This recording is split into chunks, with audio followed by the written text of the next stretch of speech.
Good morning, everyone. How are you? Rev Deuce fired up, ready to fight fascism with you today. Are you ready to fight fascism today? Because I'll tell you what, we need to.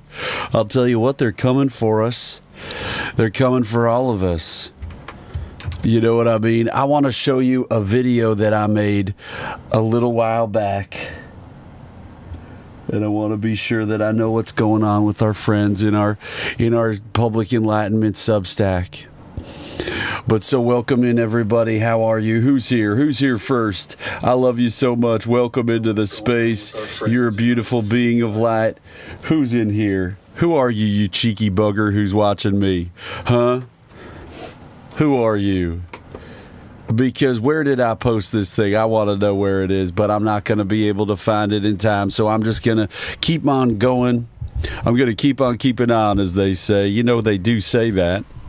You know, oftentimes Donald Trump says, and Fox News especially, they say people are saying. That's literally a way that they are able to just generate a talking point. They just make it up right there on the fly. Did you know that? They say people are saying, and then they just make something up. So we are here today to talk about fascism and its enablers. Are you a fascism enabler, or are you a fascism destabler? Thank you, destabilizer. Are you a fascist? It would be so nice if those things matched perfectly. Are you a fascism enableizer, or are you a fascism destabilizer? Yes, and thank you. My words are my words, and sometimes they work and sometimes they do not. You know the deal. You know the drill. You know the program. Get on in here. We are saving America from fascism with awesomeism. It's true. In every single moment of every single day, we are doing that. Hey, hey, hey, ho, ho, hey. Now, I'm just trying to do a thing right here, and so I know that you will bear with me because you are a beautiful being of light who is full of support for your friend Deuce. And so I want to talk really quick to our audience on Substack and let them know that I am crushing it. I've started to crush it. I've started to crush it on TikTok. I've figured out TikTok. Barbara Cox, can you believe it? Barbara Cox, I've figured out TikTok, and the world rejoices, and the world says, yes, and now we're going to go to TikTok, and we're going to watch a terrifying video. And we're going to watch that terrifying video in just a moment. Barbara Cox, how are you? What's your media diet, Barbara? Did you know that we have fascism in America because of our media diets? Okay, so David, you're here, and you're the only one here besides our friends in Substack, and that's why increasingly we are going to be bringing it over to TikTok, and that's not an indictment of our beautiful friends like Jason. Jason's one of the greatest supporters of the program, but Jason, we have to do what's best to grow the show, and we're experiencing. So do you know what happened yesterday? I was in TikTok. They delisted my stream. They said we're not going to recommend it anymore, and guess what? Guess what happened? I should pop one of these things up. I don't have it. Guess what happened, everybody? That's weird. Guess what happened? What happened is they delisted me, and so then I started to say F you. I started to just pull the mic close, and I said F you, Jeffrey Yass. Jeffrey Yass is the largest U.S. shareholder of TikTok. And so I said F you, my dude. And guess what they did? They banned me for a day. So we won't be able to go onto TikTok until 12:48 p.m., I think. I hope it's p.m. because I plan on going on there. But David, so we are now going to watch this video, you and me and Jason. We're going to watch this video, and I am going to, I am going to both attack the fascists, and I'm going to attack the failing New York Times. The New York Times is part of why we are here. Part of why we have fascism in America is because of outlets like the New York Times and their abject normalization of Donald Trump and the rise of Republican extremism, their refusal, as we outlined recently, to cover democracy as the number one issue.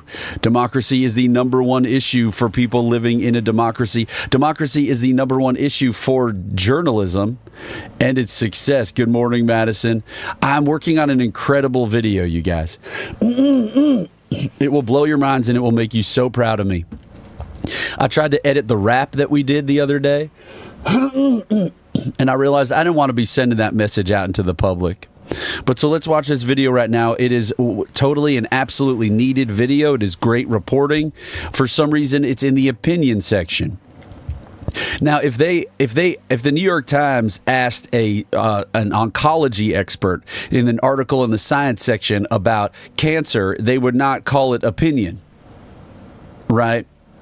But because the New York Times is not pro-democracy, because the New York Times does not care about democracy at all, it is a right-wing newsletter with recipes that is meant to pacify the wealthy people in this country who pretend that they are progressives.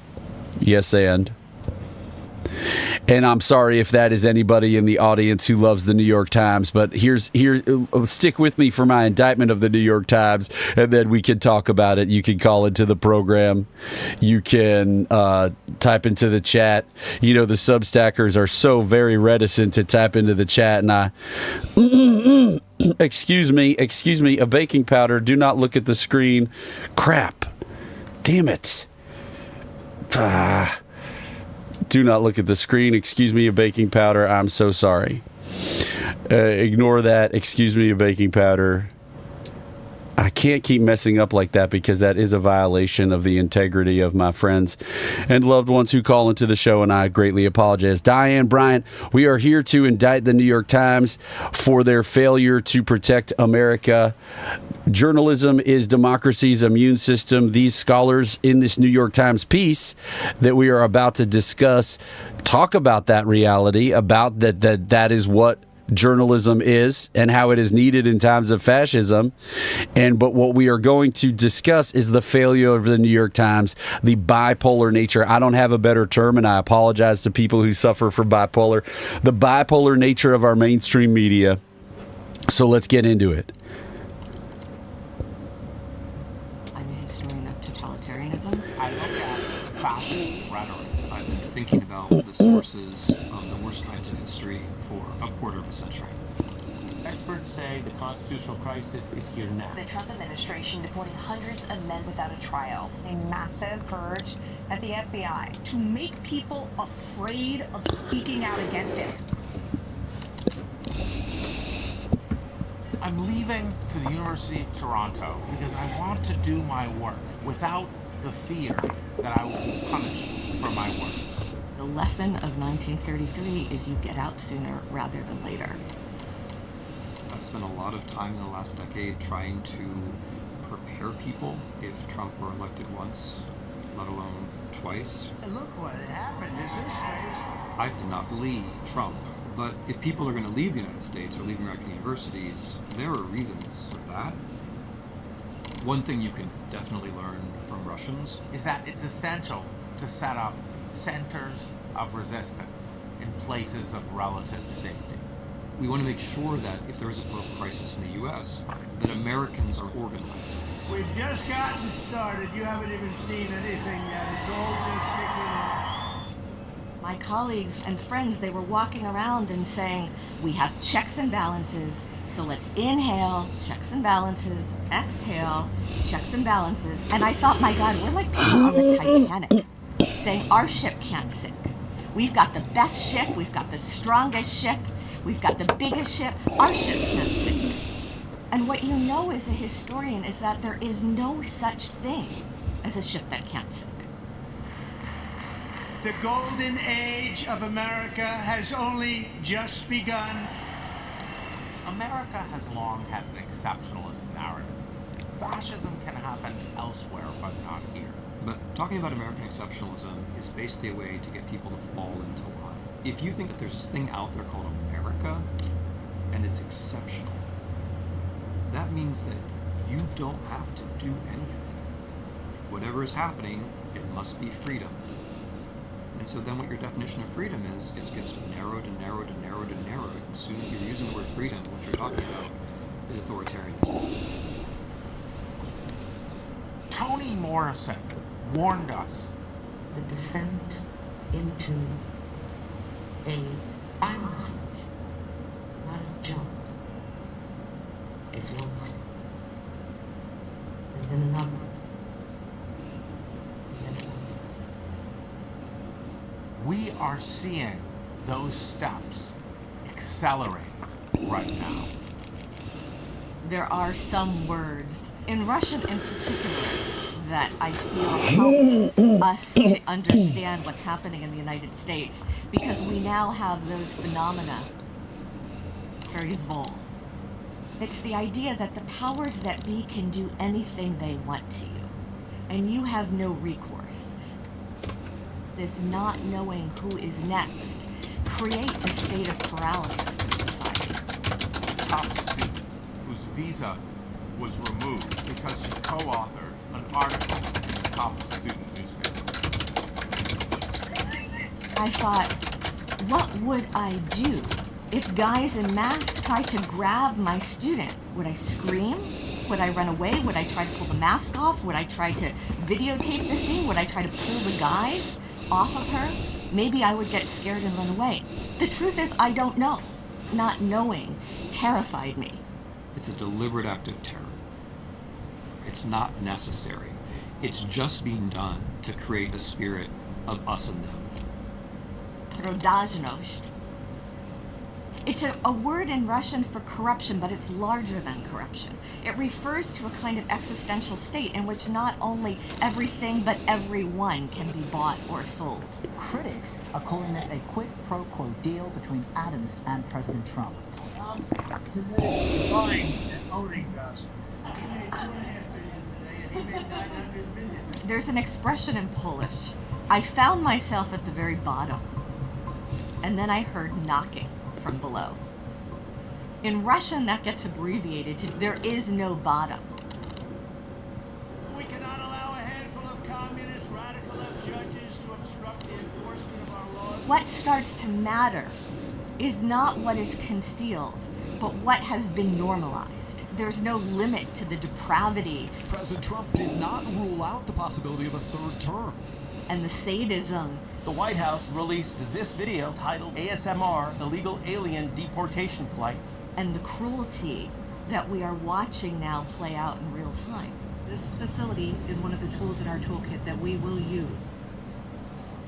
You have to continually ask yourself the question, is this okay? Is there a line I wouldn't cross? Is there something I would not do? People say, oh, the Democrats should be doing more, they should be fixing things. But if you want the Democrats to do things, you have to create the platform for them. You have to create the spectacle. Pay attention to this part. Oh, look, they're covering the protests in this video. They can come to you. Poland recently went through a shift towards authoritarianism.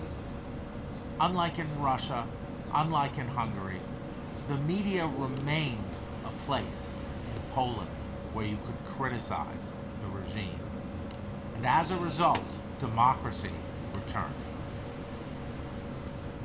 The moral of Poland is that our democratic institutions, the media, the university, and the courts are essential. You know you're living in a fascist society when you're constantly going over in your head the reasons why you're safe. What we want is a country where none of us have to feel that way. Okay, so F the New York Times so effing hard. The New York Times, this is a great piece. This is incredible. This is exactly the kind of journalism that we need at this time. And isn't it a shame that the New York Times has been a handmaiden to the rise of extremism in this country the entire time, all along the way? The access journalism of Maggie Haberman. The normalization when Donald Trump in 2020, September of 2020, Reed Epstein had an article about how Donald Trump said he would not respect the results of the. What does my comment say? My comment says it's hard because I want it to look good on the screen. My comment says the New York Times is bipolar. No shame for those who struggle with bipolar, but it's the best way to describe an institution that fails society by both sidesing fascism. New York Times runs this piece, but literally won't run stories about the pro-democracy protest movement on its front page. And so that is the reality that we are living in. We are living in a reality where the mainstream corporate commercialized legacy system for informing the public is completely inept and completely unable to warn us properly about what's going on. Because in the same breath as this article, let's go to the New York Times homepage right now. And I guarantee you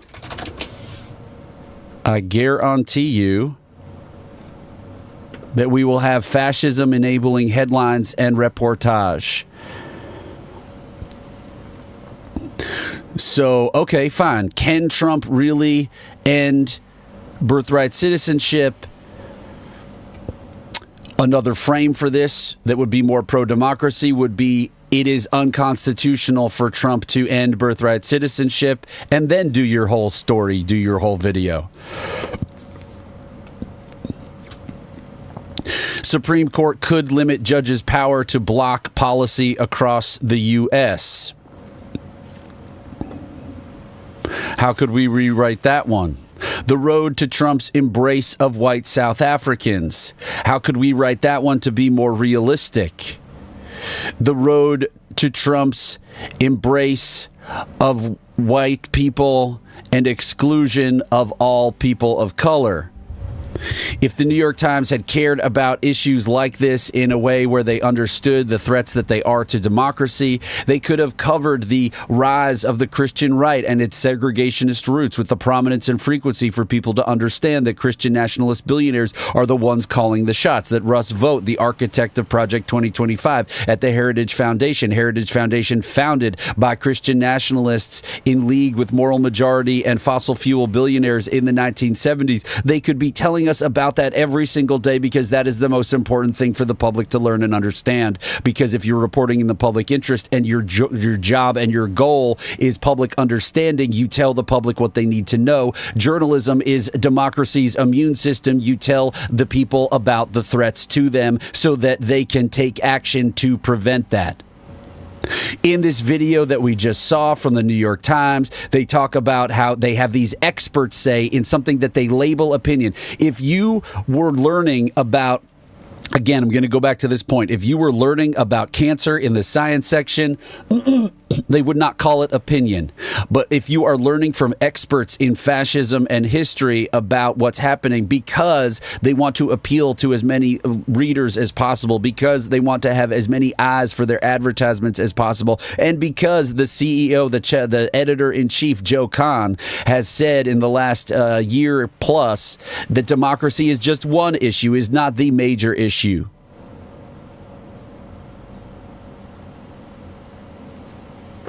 You start to get a window into the priorities of the New York Times, and that their priority is not democracy. It is not informing the public with the prominence and frequency. In 2021, 2022, roughly about their end of 2021, they ran a headline, "When will Trump answer the big 2024 question?" They wrote headlines ahead of the 2024 election. They were talking to Timothy Snyder. The opinion section talks to experts regularly. They reach out to them. They say, "What are you thinking about this?" Timothy Snyder, Jason Stanley, they were writing articles from time to time for the New York Times. The New York Times knew the drill. They consulted with experts ahead of the 2024 election. That did not stop the New York Times from running news stories like or opinion pieces like Donald Trump can win on character. Donald Trump has the edge where it matters most. They literally write articles about Christopher Rufo and how he is purposefully manipulating society, our discourse, and injecting mainstream media with culture war bullshit that's generated in right-wing think tanks. And then in the next breath, they run stories that omit that context, that are just about that culture war bullshit,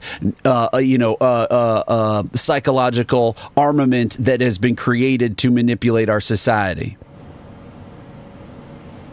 The New York Times, leading up to the election and since the election, regularly runs stories with under-informed Americans where they just reprint mis- and disinformation that is spread in these focus groups by under-informed Americans, and then they run a little blurb at the bottom that says, "We do not correct the inaccurate statements of the people above," in little 7-point font, the kind of thing you would fail at your eye exam. They say, "We don't correct any of this false information." An institution that reportedly is about sharing facts and information in the public interest with the people. That is not the New York Times program. The New York Times is a $9 billion or so odd company. It is about profit. It is about legacy. It is about the owner, the publisher, A.G. Sulzberger, and the people at the top feeling like they are also part of the elite. The New York Times is not your friend. The New York Times is not your friend. The New York Times is not your friend. The New York Times is just as much a handmaiden to this fascism that we have in America as anyone else. You can conceive of it as the New York Times working in tandem with Steve Bannon to flood the zone with shit.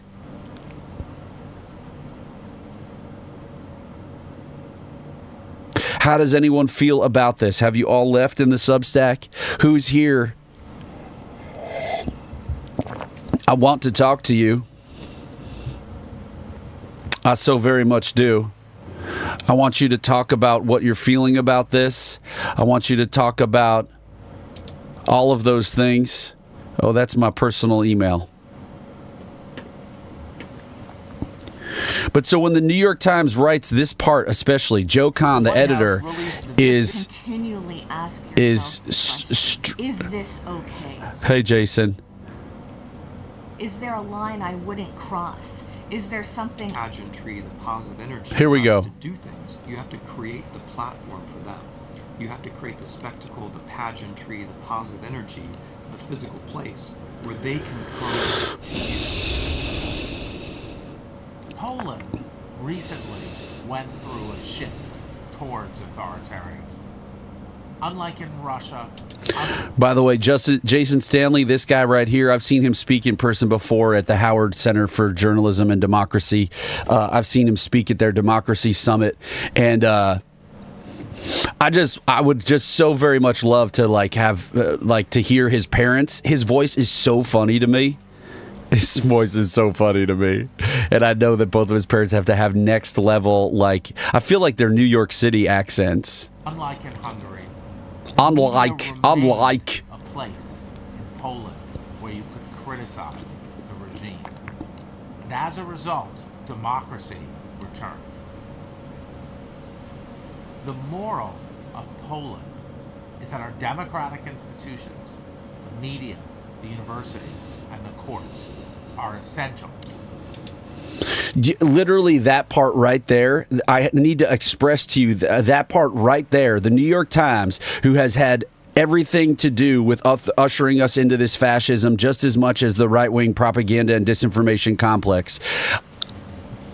They see themselves in that quote right there. The media, the academy, and the courts have to stand up and be places of resistance. They believe that is them thinking of from a marketing angle, like, hell yeah, yes.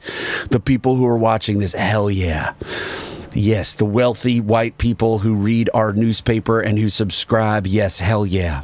They are going to think that we are doing that work, that we are pushing back, that we are also, resisting fascism. No, absolutely frigging not. Absolutely frigging not.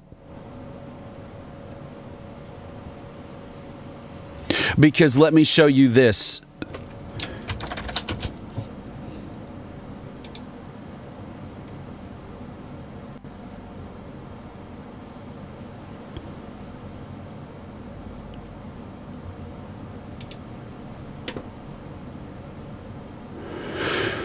Donald Trump said that he wasn't sure if he would uphold the Constitution. He wasn't sure if he had to. The President of the United States said he wasn't sure if he had to uphold the Constitution. Did the New York Times run that on their front page? No. Right down here, this little thing says go to a different page. Again, I'll repeat our point that I did not finish earlier. Reed Epstein in September of 2021. I'll just pull it up. Hell, I don't care. Reed Epstein, Trump, respect results, September 2020. September 2020.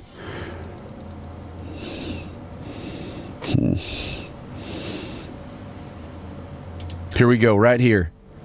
It's going to tell us, oh, we're having technical difficulties. How dare you? Come on. Don't have technical difficulties. This article, okay, ahead of an election. Of course, Donald Trump ended up losing this election, but ahead of the 2020 election, the president again sowed doubt about the election as the GOP scrambled to assure voters. What does that part even mean? And let's go down to the bottom and we'll see where this ran. Okay? 1 month before do they not have it here? I'll tell you where it ran. It ran on page A17. Fascinating. They take that stuff away. So a presidential candidate who is currently the incumbent is running for office. He is saying, I will not respect. Remember these times. We have to remember these times. There were different times. You know, Donald Trump was not rendering people to a foreign labor camp for the rest of their lives based on, like not even in their own country. Do we understand the lack of humanity? Do we understand the fascism is already here? But this was a slightly different time, but scholars, the same scholars that they just had in that video where they were S-ing their own D, the New York Times was, right? This article by Reed Epstein, 6 weeks before the election, ran on page A17. It didn't run on the front page. They didn't say on the front page above the fold in giant font to denote to the public, hey, this is a big deal. The president of the United States, I guess, you know what, David, that's a great question. Is it good or bad to S your own D? I don't know. We just lost a lot of people with that comment.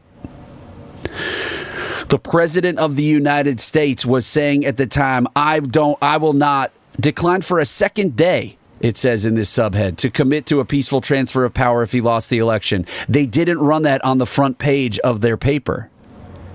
They did not run that on the front page of their paper. They did not run that on the front page of their paper.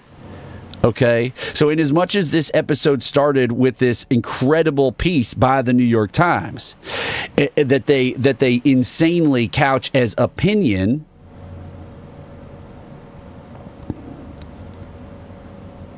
who's this saying what now? Knee Blockable is saying, before January 6th, to my memory, Dems were saying that election fraud was from the right. The message has fully flipped since 2020. Might explain the headline. I really appreciate your thoughts and your ideas, Knee Blockable. I really, really do. But let's further contextualize that headline. I got to get rid of some tabs here because we're getting way down the line here. Way too much. I need to be able to see these friggin' tabs, you know what I mean? I've been making an incredible video. Do not look at my personal email. How dare you? This is a video I did about the Qatar plane. Pardon me, everyone, excuse me while I kiss the sky. I've just been making an incredible video, yes, and... So here we go. All right. This headline, this article, Knee Blockable. This is a president of the United States, a sitting president of the United States saying, I will not respect the results of the election if I lose. So that's something that's unprecedented in American history. And so we have to view it through that lens. So I appreciate you saying, I don't really know what you're saying about how Dems were saying election fraud was from the right. I think what you mean is gerrymandering and voter suppression laws, which again, the lies about the 2020 election were used to create hundreds of voter suppression laws in states and state legislatures and localities across the nation. But so there is no way to re-understand this. This was an unprecedented thing at the time. It is just one more. In this video, they say, what do they say? They say Maya Angelou, or who was it? If I'm conflating black authors. Toni Morrison. I'm so sorry. But now where is that friggin' thing? Here it is. Not only would I try... Whose visa, salary, our ship... Age of exceptionalism. Now. I don't know where it is. But that it goes step by step. This is one of the steps. This is one of the steps right here towards fascism. Okay?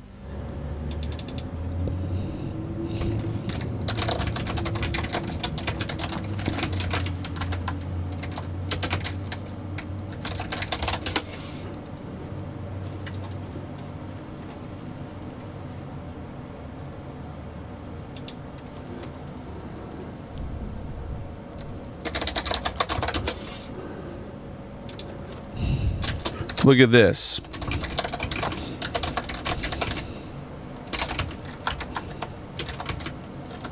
Okay, this is how the New York Times framed reality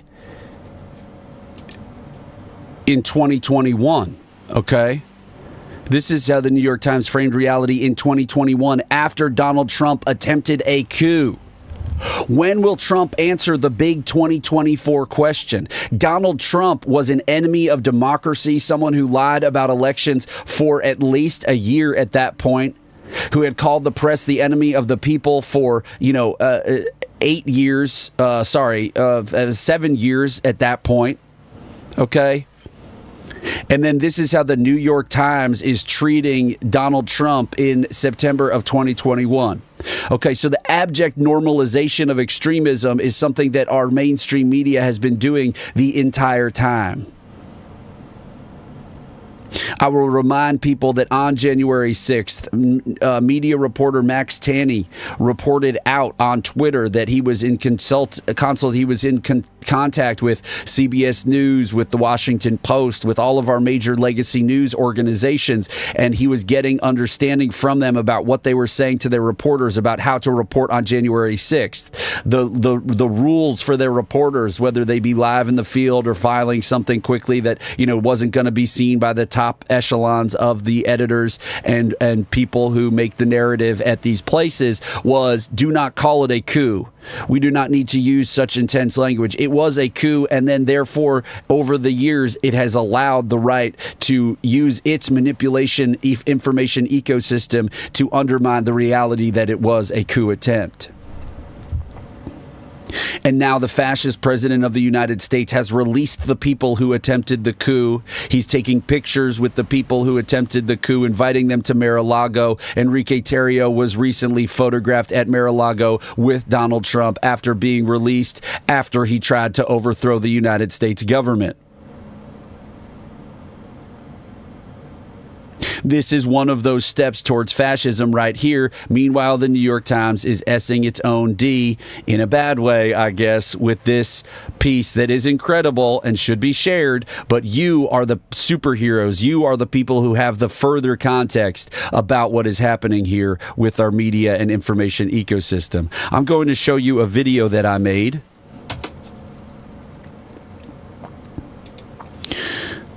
Little previews of the remix there. I'm sorry to reference R. Kelly, but this what you're seeing on the screen is part of this incredible video that I'm making that I need you all to share widely once I release it later today.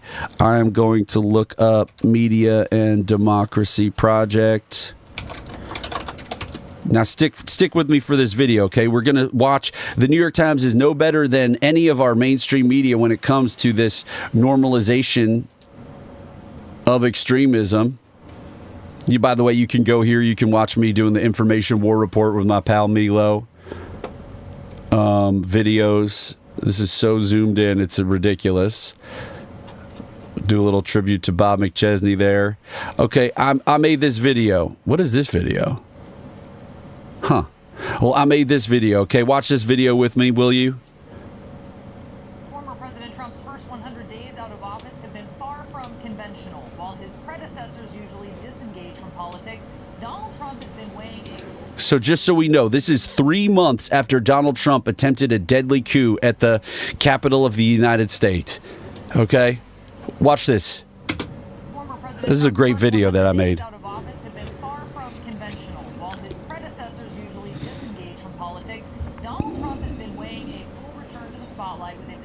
Presidential bid in 2024, and CNN's Gabby Orr is live here with us in Washington with more on this. He had a rough transition, I guess you would say, Gabby, to start his post-presidency. This was not an easy transition for former President Trump. Part of the reason for that is because he refused to accept the election result. He had nothing set up when he finally got down there. You know, when you see these photos surfacing now, those are actually being taken from the bridal suite above Mar-a-Lago's ballroom. The bridal suite, sort of where the magic happens. Right. Is there like a heart-shaped hot tub in there? We have a breach of the Capitol! What is his political presence going to be in the midterms? He's actually planning to resume his rallies. And if you don't fight like hell, you're not going to have a country anymore. Making sure that he molds this party in his image. What about him and his plans for 2024? What does Donald Trump do in 2024? They were peaceful people. These were great people. Is this the bridal suite, like where the bridesmaids get ready? We need a reinforcing council members. Where they would get ready if they were getting married at Mar-a-Lago. Oh, so they're crimping. This is now effectively a riot. So Jason Miller's not like tossing rose petals. One of 4 officers who has died by suicide after responding to the Capitol riot. I've never actually been invited to this. Never been a bride. To the one where the brides get ready. The love in the air. I've never seen anything like it. Thank you so much. Great reporting. Thank you so much, Gabby. So Gabby Orr, if people don't know, is a abject normalizer of Donald Trump. I think she ended up leaving the journalism business, and now she may work for a Republican in a communications role. She was an abject normalizer. She normalized people like Jim Banks. You know, so we are here. What we are doing right now today is Rev Deuce is just fired up and he's on a tear. And he's talking about, you know, look at this. Okay, let's look this up. Washington Post, Josh Dawsey, Ronna McDaniel. This should bring us there.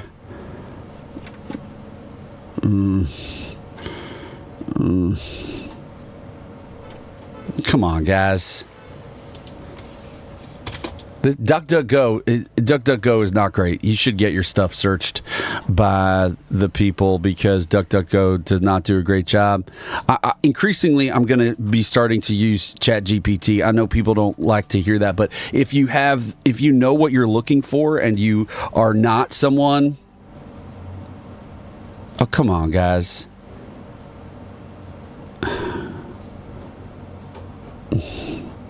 Washington Post, Josh Dawsey, Ronna McDaniel trying to tear apart. Come on, guys. This is so ridiculous. Here we go. Now, this is the article. This is the picture in the article. Here we go. Okay, look at this. January 29th, 2021. Okay, this is the Washington Post. We are talking about how, we based on the touchstone of this piece by the New York Times opinion section about, you know, interviewing 3, very, very important experts on fascism, right? Timothy Snyder, I do not know this lady's name, and Jason Stanley, okay? We are now coming for the mainstream media on today's program, and we will be wrapping up in 15 minutes.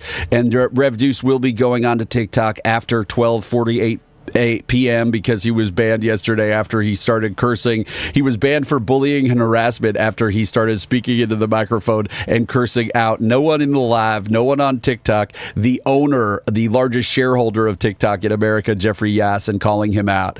And then they banned me. They literally kicked me out and like my screen went blank. But so look at this. All right. We are talking about the abject normalization of mainstream media that has gotten us here. The New York Times is just as complicit as Steve Bannon in bringing us to where we are, running constant articles over the last several years about Trump voters in diners because it is red meat for the wealthy liberals who read the New York Times, and it is also a way that they communicate to Trump supporters who still want to read the New York Times, wealthy Trump supporters on the coasts and in metropolitan areas and all of that kind of stuff, or on a ranch in Montana that's $1 billion, okay, who read the New York Times, who get it to their place. They want to communicate. We are also covering, your side as well, even as that side was rising towards extremism and fascism, right? Only one party in this country has been, bringing people who unalive, sorry, I'm using TikTok speak, bringing people who unalive others into a position of hero status, right? Kyle Rittenhouse treated as a hero simply because he unalived the disfavored. Daniel Penny invited into the box at a sporting event of the president and vice president the day after he was acquitted of unaliving another disfavored individual, a mentally ill person of color. Anybody who lives in New York City could tell you right now that if you go on the subway, there is a Jordan Neely every single day. And guess what? We don't murder them. We don't just kill them because they're mentally ill. I've had mentally ill people on the subway do all manner of intense and weird and uncomfortable things. And I never for one second thought, you know what I should do right now? Choke this person to death.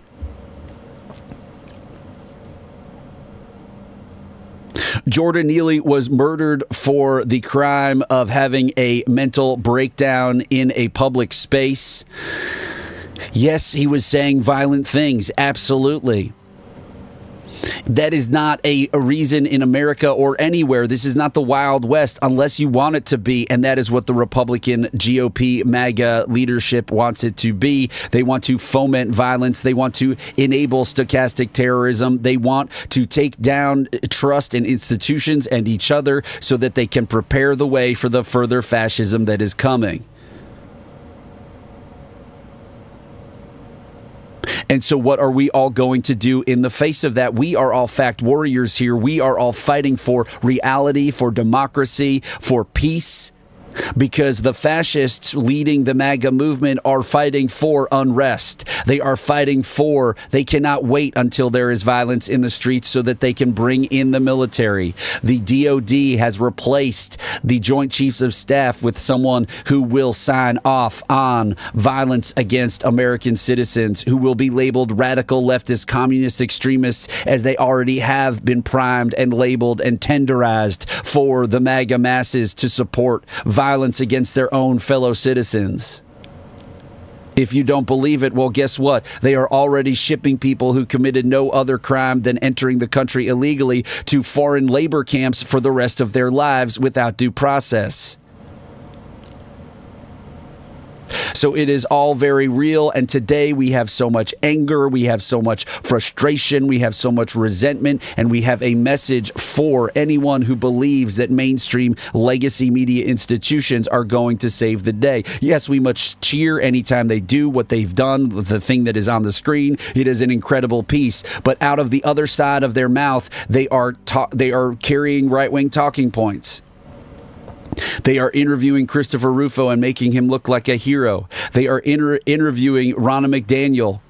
And just as NBC did last year, they are trying to hire her because they anticipated that the Republicans could win. And so they wanted to appeal to the extremist faction in the country. Mainstream media is not going to save us. Absolutely not. This is from 3 weeks after January 6th. Ronna McDaniel participated in the big lie. After this was published, it doesn't matter because it was already known that she participated in the big lie against elections. But after this was reported, we learned that during the lead up to this article being published in December of 2020, she was on the phone with people committing illegal acts, telling them to, that she would get lawyers on the phone with Donald Trump, talking to an alternate slate of electors saying, don't worry that you're doing something abjectly unconstitutional. We will get lawyers for you. And look at these pictures. Is this a free press standing up to authoritarianism? Is this a free press defending democracy? Democracy is built up and bulwarked by journalism in the public interest, by pro-democracy journalism. Journalism is a democracy's immune system. Journalism, academia, the courts, these are the pieces of an immune system meant to defend democracy in a pluralistic democracy. Without it, you have nothing. Without trust and without truth, you can only have dictatorship. And look at these pictures. This is a coup attempter. This guy just attempted a coup 3 weeks earlier.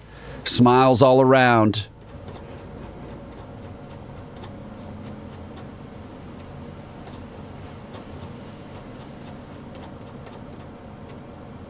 Oh, let's show her as a child with the Bushes. She just has a long history of being part of the Republican Party. The Republican Party that 3 weeks prior to this attempted a coup that she participated in.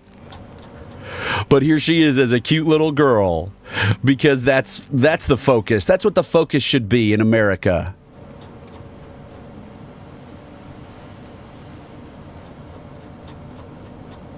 So the framing of this article 3 weeks after an attempted coup isn't this woman helped participate in the coup. The framing is she's a goodie. Somehow, for some reason, she's in opposition to Donald Trump, even though she was a part of the big lie, and she is an election liar, and she contributed to the coup attempt. These are just the greatest hits that off the top of his head Rev Deuce remembers.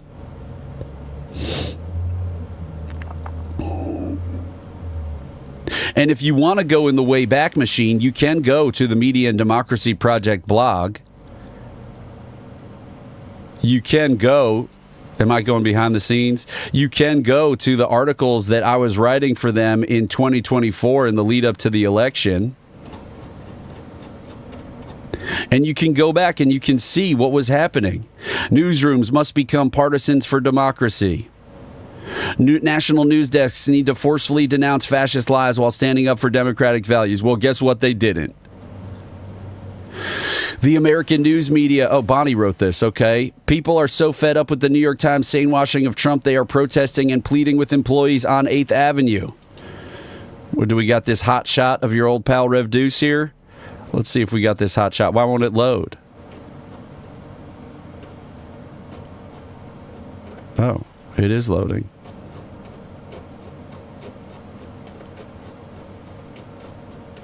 There we go. Look at this. This is your old pal Rev Deuce standing outside the New York Times in 2024 because we understood what was happening and that fascism was being ushered into America by the mainstream media, by the billionaire-run media.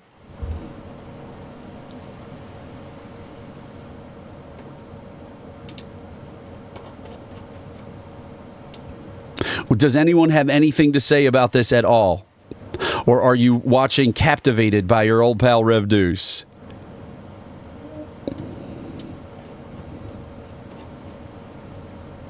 We would love to hear people comment on what is going on. Knee Blockable said a long time ago, Yarvin said that if Trump pushes out the executive power, he has to be able to bring out the people, which is why he keeps saying his people need to fight. Of course, it is stochastic terrorism, 100%.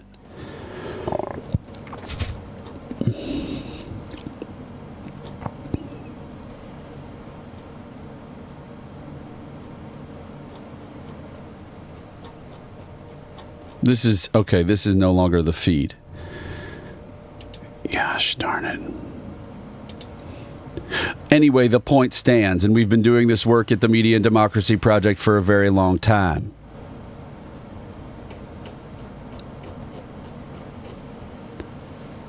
So I invite you, if you care about democracy and issues of media, do not just be a fact warrior coming every single day to this program. Follow and like and subscribe and push everything that Rev Deuce is doing everywhere all the time, yes, but also sign up for the Media and Democracy Project, the nonprofit that I helped co-found. Jason, do you think? Jason says in the Substack, I am starting to think people have been desensitized. Jason, I'm not making fun of you. I'm just saying it is wild, isn't it?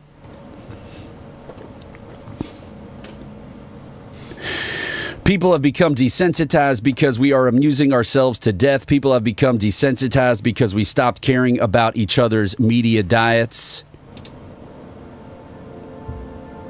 People have become desensitized because we have been in an information war, and the people whose job it is to describe that reality to us have failed utterly.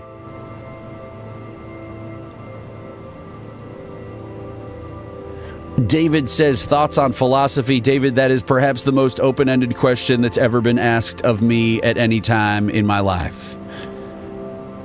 Thoughts on philosophy. Oh man, major delays, I guess, on YouTube. Thank you, Knee Blockable. Are you here just because you are attracted to me, Knee Blockable? Is that the whole deal? If you could smell my armpits when I wear this shirt, this douche shirt, you would no longer be attracted to me.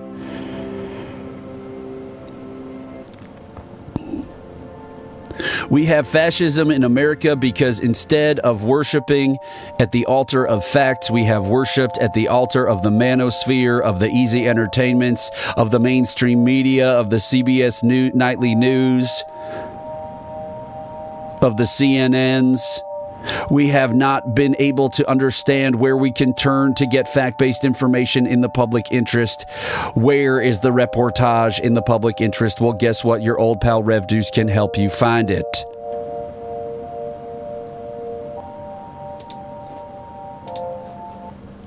So we have created the tools for you, and we are constantly pushing out information. We are doing this every day, for instance.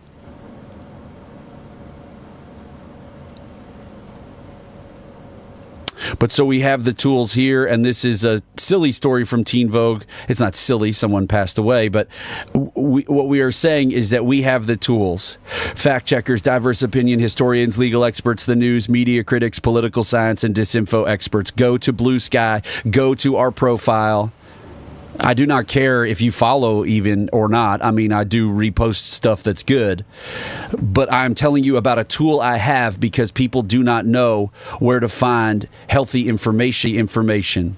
If you go to our lists right here, you go to lists, then you go to the news, for example. I'm going to be a broken record about this because how did we get fascism in America? Because we stopped caring about everyone's media diet. And so there we go. We have been desensitized. Does anyone in Substack have anything to say at all ever besides Jason? Yes, and.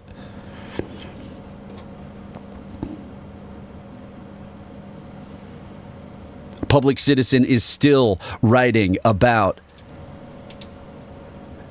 the fraud and the self-enrichment scheme of Elon Musk. Hell yeah, David. David, it's you and me and Madison and Jason. We're saving the nation. And Knee Blockable. Knee Blockable, where are you from again? The Bulwark. Okay, these are never Trumpers. That's important. Trump is a gangster who accepts bribes, and he wants everyone to know that. It's all part of his authoritarian project, yes, and. Pardon me and my French. And by French, I mean clearing my throat.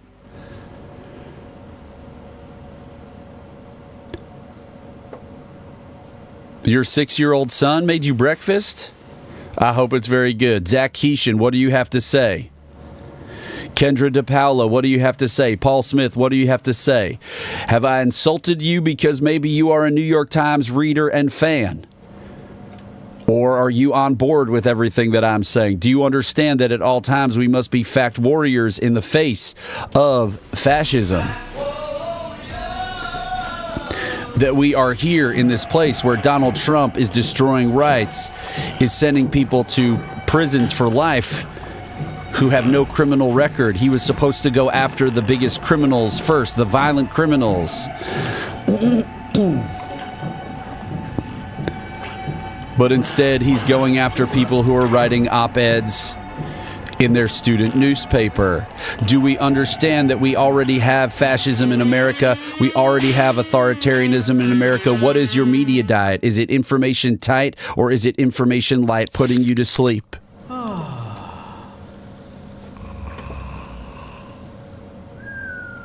Miles Erickson, get in here. What is your media diet? Is your media diet information light or is it information tight?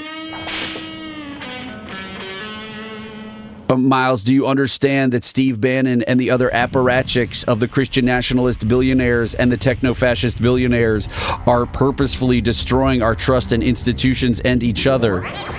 They want us to think that the Democrats are the biggest pieces of shit in the world while they themselves are behaving as authoritarians and fascists. And so what do we do in this time where we don't know where to turn? We worship facts. Hell yeah, knee blockable. I invite you to go to Zillicoa because you are so much fat closer to incredible brewery in Asheville, North Carolina, or just outside called Zillicoa. I wish I could be there right now. Yes, and.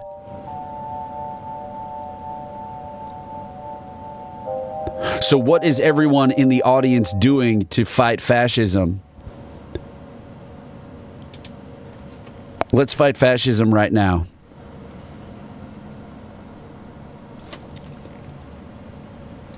Do you want to fight fascism with me? Go to this list, follow it, and share all of these articles. Share this article that I just reposted on Blue Sky. Trump is a gangster who accepts bribes. This is the kind of framing that literally is needed in the face of the fascism that is happening right now in our country.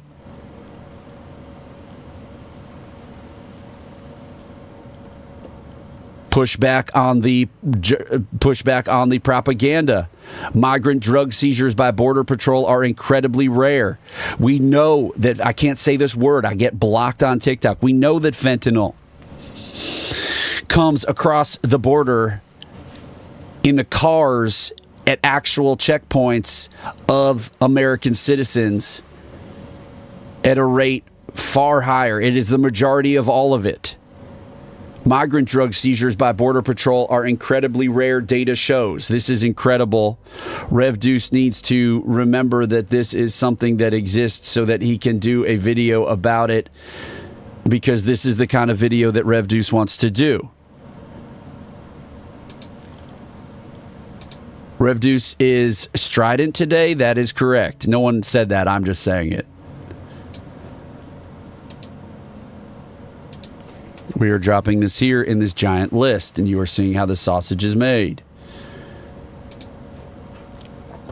Miles Erickson, Zach Keeshan, Kendra DePaula, you must not still be here. If you are, please speak or forever hold your peace. David, that's incredible. You know what the audience deserves right now? The audience deserves to see, because this is just the homies, the audience deserves a preview of the video that Rev Deuce is making, because it is honestly incredible.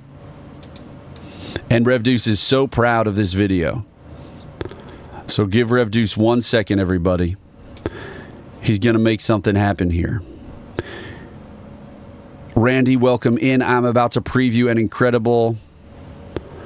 I felt great, David, about TikTok yesterday. I'm going to mind my P's and Q's. I am never going to curse out the largest shareholder of TikTok ever again, because I got banned by the literally listening device. So if you don't think your phones are listening to you, I mean, just go on TikTok. They have the technology, obviously, to literally transcribe everything that you are saying and feed it into an AI process that then kicks you off for cursing and says that the reason is bullying and harassment. We are going to go onto TikTok every single day. I made a subscription thing on TikTok. If you are here watching on Substack, I greatly invite you. I'm desperate to invite you to go onto our other channel. I think that there's been a lot of value to today's show. Yes, and pardon me, I need to figure this out. Now, are you all still hearing the fascinating? Okay, so that's the display capture.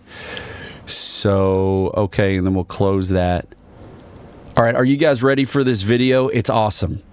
And it's not done yet. But I'm going to preview it for you now. What the hell just happened? What are we looking at? Okay, sorry. Hold on, everybody. I'm going to preview this video for you now.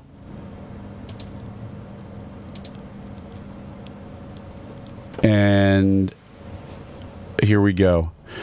And I want you to get excited for what Rev Deuce is going to be capable of if you support him, for what Rev Deuce is going to be able to do for all of us to help push back against all of this. Madeline says this, power to you, truth about legacy media, just subscribe to the newsletter, canceled New York Times last month. Madeline, yes.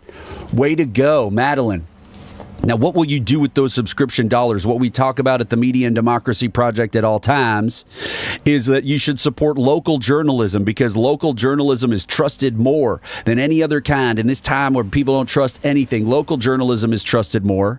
So we want to boost local journalism with it, which is even more so than national journalism in the public interest, like ProPublica, is the bulwark of democracy.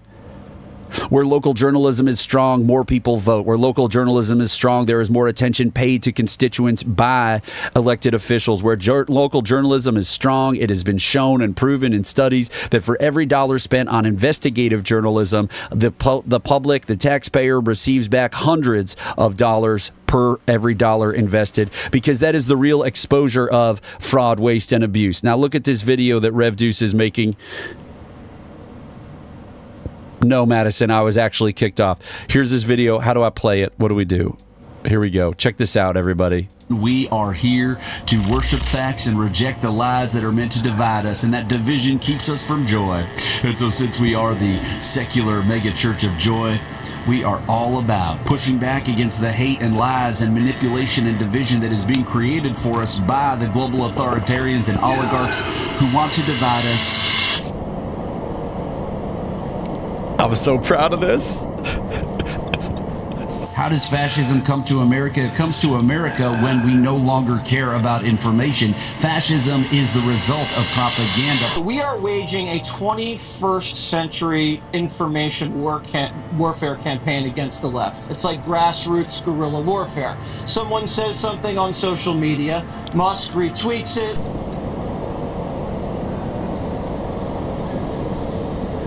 Rogan podcasts it. These people will be moved to swing states, and that will be used to essentially rig those states and turn them blue forever.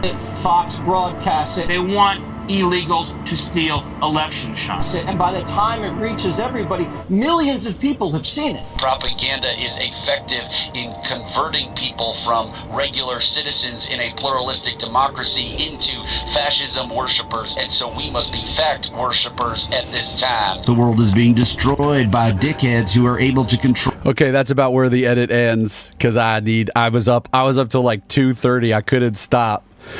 But so, okay, folks. Okay, do we see what's going on here? I'm working my friggin' ass off to destroy the fascism in this country and to uplift facts in this time. And I know that nobody ever likes to see someone pump their own D. I'm so sorry. I am a product. See, the thing I think that's also effective about this program, and we got to get all these display captures and all this nonsense off the screen. Oh my God. Oh no, we got to get that off the screen. Oh no. Oh my God. But the thing is, folks, sorry, give me 1 second. There we go. What the thing is, folks, and let me just make another window where I can, if somebody did want to call in right now. Oh, no. No. This is no longer display capture. Excuse me, a baking powder. Get out of here, man. Why is that not? Oh my God. What happened? Oh, I see. Fascinating shit. Hey everybody. So if you understand Madeline like you do, And Kathleen and everybody else, if you understand that fascism came to America because we stopped caring about everyone's media diets, because we allowed the purpose-built information manipulation machine. I mean, go watch the movie Brainwashing of My Dad right now. Go be a fact warrior right now. Share this piece of information that Rev Deuce is about to drop into the chat that you are in. Okay? Brainwashing. Share this piece of information. And, you know, Stephanie Wilson, if you're still here right now, share this piece of information. Stephanie, I would love to go on. I'm going to send Stephanie Wilson a message, and I'm going to beg her to let me back on her program. Maybe Ez Rev Deuce. But I need Stephanie, I need you to, I know you're getting high quality guests all the time, and I know that you have been at the forefront of this. Stephanie Wilson has a podcast and a Substack. I think it's also a Substack. Sorry everybody for this display, called Freedom Over Fascism.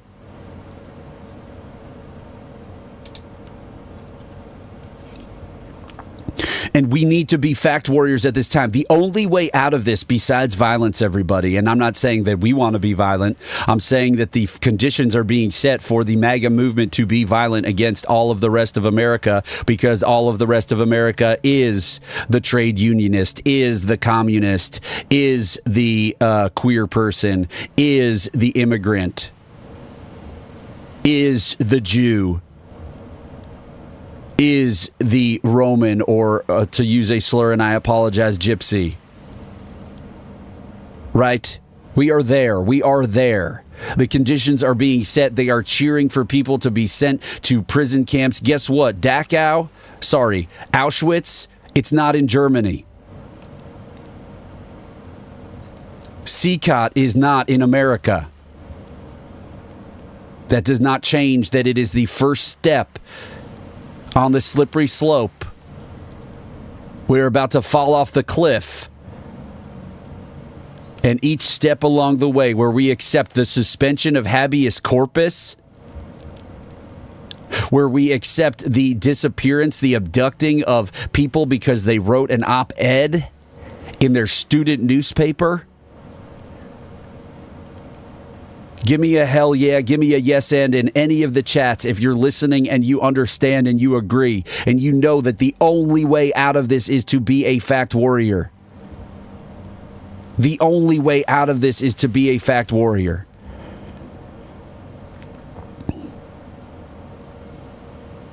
These phones that we carry in our hands are destroying the brains of our fellow Americans. Destroying the brains of our fellow Americans. David, yes, of course, joy at all times. I know this is not a joyful program today, and we do like to make up songs, and we do like to have fun here, and we know we have to have fun if we are going to reach people across the manosphere, if we are going to be the antidote to the bro media industrial complex, yes, and that's why we're so grateful for our funny audience. Everyone is funny, particularly funny, always tickles me is Supdog. Supdog, if you're here, Supdog. We have to do it with humor and joy before we are getting shot in the street. We have to do it with passion and fervor until we are getting shot in the street. Because the conditions are being set. The conditions are being set when they celebrate people who unalive the disfavored. The conditions are being set when Stephen Miller does marketing and PR tours for his suspension of habeas corpus. The conditions are being set when Gavin Newsom invites fascists like Charlie Kirk and Steve Bannon onto his program and tells Charlie Kirk, "My son loves you, and I don't have a problem with that."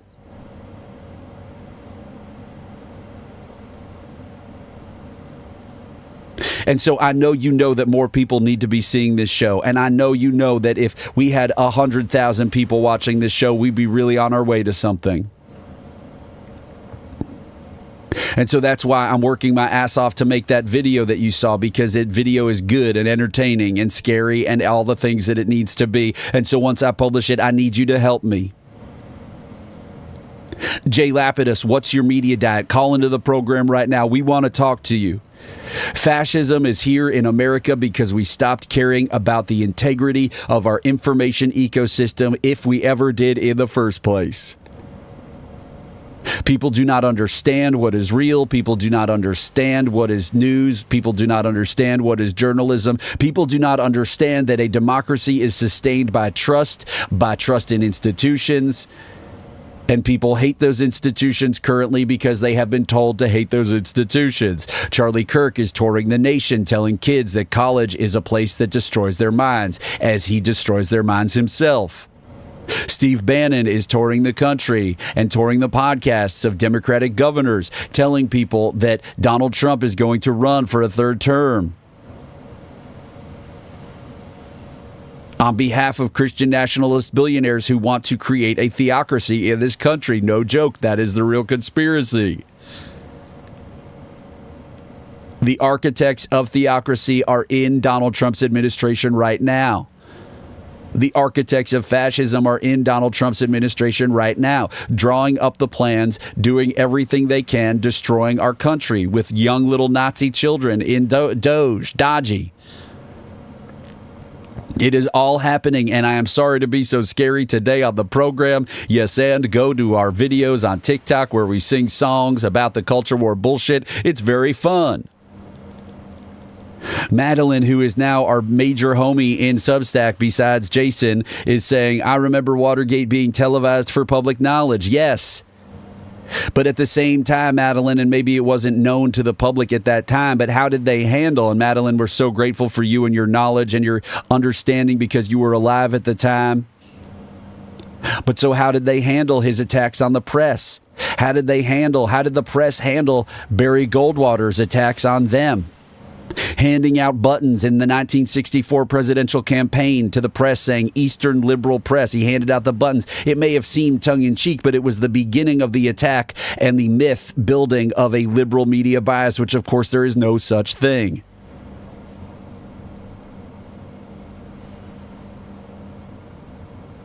Madison, that is so beautiful. Yes. How are you all fighting back today? I did say that we would fight back, and I got lost because that is me. I am Rev Deuce. Yes, and welcome to my world and my life.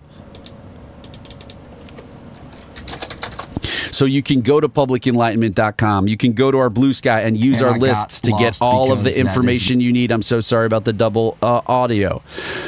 But here we go. Let's go to publicenlightenment.com. I'm creating these projects because I am desperate to save America and the nation from disinformation. Right here, in fact, I did not remember that this would be here. All of my articles seem to always be peppered with good information like this. Nonviolent protests are twice as likely to succeed as armed conflicts, and those engaging a threshold of 3.5% of the population have never failed to bring about change. We want peaceful transition away from fascism, even as our friends and neighbors do not understand that they are cheering for death and destruction and violence and cruelty. But so here we go. Let's go down here. So you are all fact warriors. Madeline, you are now a fact warrior. You are new to the space. Madeline, how can you tell all of your friends about this program? How can they replace whatever it is they watch? I imagine based on the age that I assume, because I do not assume that you were 1 year old when you were remembering what happened with Watergate. And I would never ask you your age, Madeline, unless you want to tell me, of course. But I assume, Madeline, that perhaps you are a retiree and perhaps you have friends who pay attention to media. We all pay attention to media, but we never talk about media and how it got us here. So I invite you, Madeline, to invite all of your friends into this program, to tell them to get a Substack, to tell them to get a Twitch, to tell them to get a TikTok. David, you are a child. But so why did I come here? I came here to get this. One thing to do. Let's see if they've updated it. 2 days ago. Here we go. Let's do this. Let's take action right now. What is that, an ad? Here's a specific thing to do to fight Trump's politicization of public services. Okay, so you can go here, by the way, to Reddit, one thing to do every single day of your friggin' life, and you can fight back against the fascism. See, Carlson, do you care about fascism being here in America?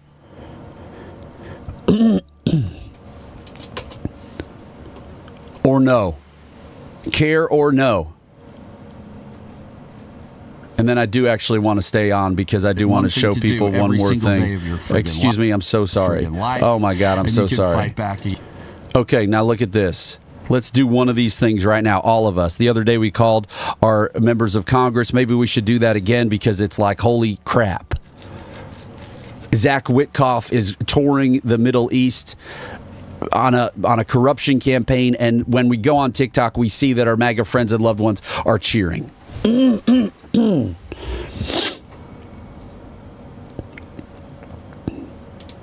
Let's see what this is. Stop Avello Abduction Airlines. Avello can't fly into my community. Take action to stop a business kidnapping for profit. Avello, a little-known budget airline, is now the carrier for ICE deportation flights. Wow. Mass call on May 22nd. Fascinating. Who's behind this? Defund and recruit. What is this? We have to always understand. Get the playbook, get involved. Get the playbook, get involved. Usually an about section is at the bottom. This does not really have one. This is a member of the Action Network. This is from Siembra, North Carolina. Do you know anything about this knee blockable? Juntes, we can defend our gente and win. What is this? Youth, we can. I don't know Spanish. And win the North Carolina we deserve. So this is a pro-democracy North Carolina organization. Madison, what are you talking about? Oh, the first time, and you'd love to see it. There's so much to edit at all times, Madison. You know that. But get on in here. Do you give a shit about fascism being the course we are on in America? Rev Deuce is getting fired up every single day. You will see me mentally deteriorate as we get further involved into fascism. This is a place of love and support, of joy, of giving, and get gratitude and connection. But I'm starting to lose my mind. Madison, that was not an indictment of you. It is just me saying, I would love to edit all of these things. Editing down certain portions of our episodes would be incredible. If anyone else out there wants to help Rev Deuce with that, that would be incredible. But so, okay, this is an organization that is a pro-democracy organization, and they are starting to tell us about Stop Avello. Take action to stop this business.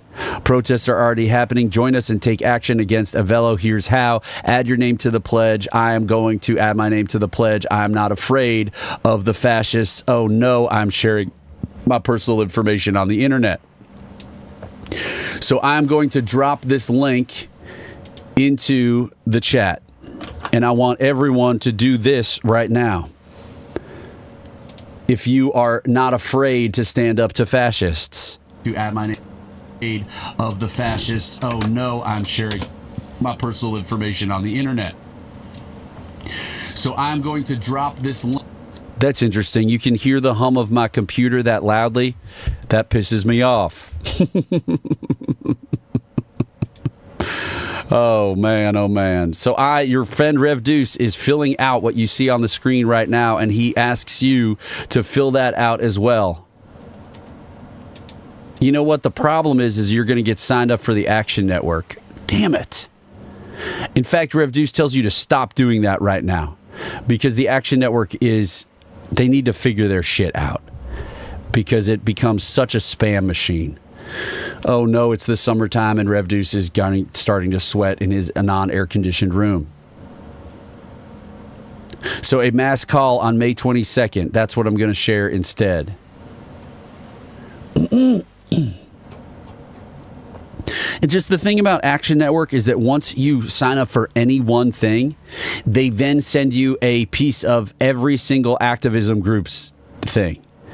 And it's literally violence, honestly. It's totally screwed up. But so let's all join this mass call. And now we are going to enter the portion of the program where we watch some videos that Rev Deuce has found, and we talk about them. Now, this is how we are going to start framing our lives on TikTok.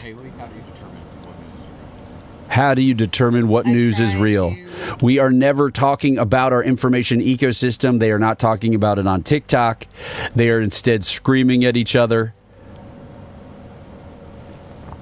We are being divided. The algorithms are being tuned to divide us. Have I lost everyone? Maybe I have, maybe I haven't.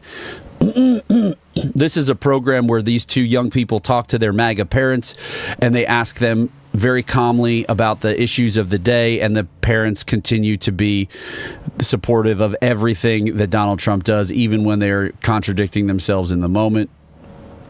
It's kind of sensational. No other news source is trustworthy. No. And how do you make that determination? Why do you come to that conclusion? Because what I read other places and what's put on different stations. So you still read all the other news sources? I read a lot of stuff. But Newsmax is the only one you think you can trust. That's right. Even Fox News at this point you can't trust. Fox can't trust. Mom, I don't know. how do you determine? You don't anymore. Who knows? You just read, and then what you think is right, that's what you go with. Because I do like Newsmax. I watch the Today Show. Dad tells me that's garbage. Get off of that. I love local news. I think local news is real. There we go. That's what we're talking about. Politics is hard to take now. But you go with Newsmax as your baseline as well. Yes, I do.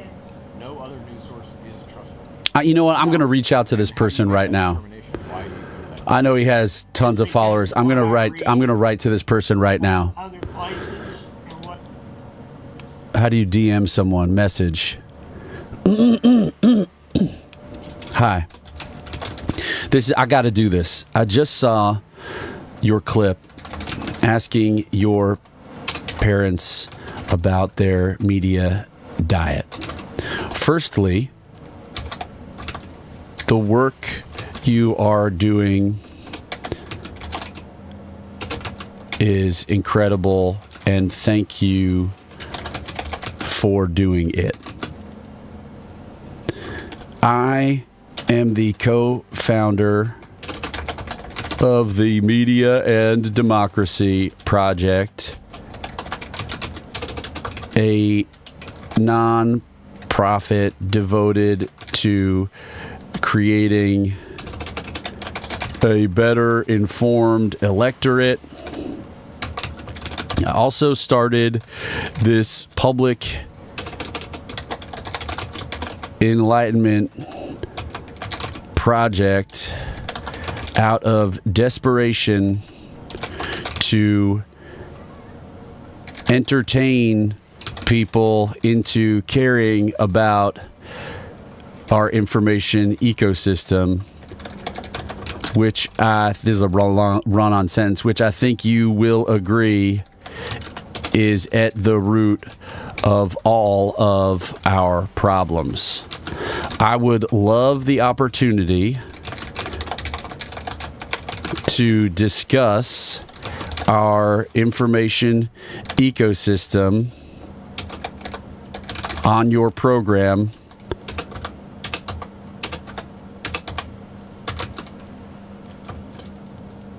It's hard for me to live stream, write articles, and produce videos all at the same time.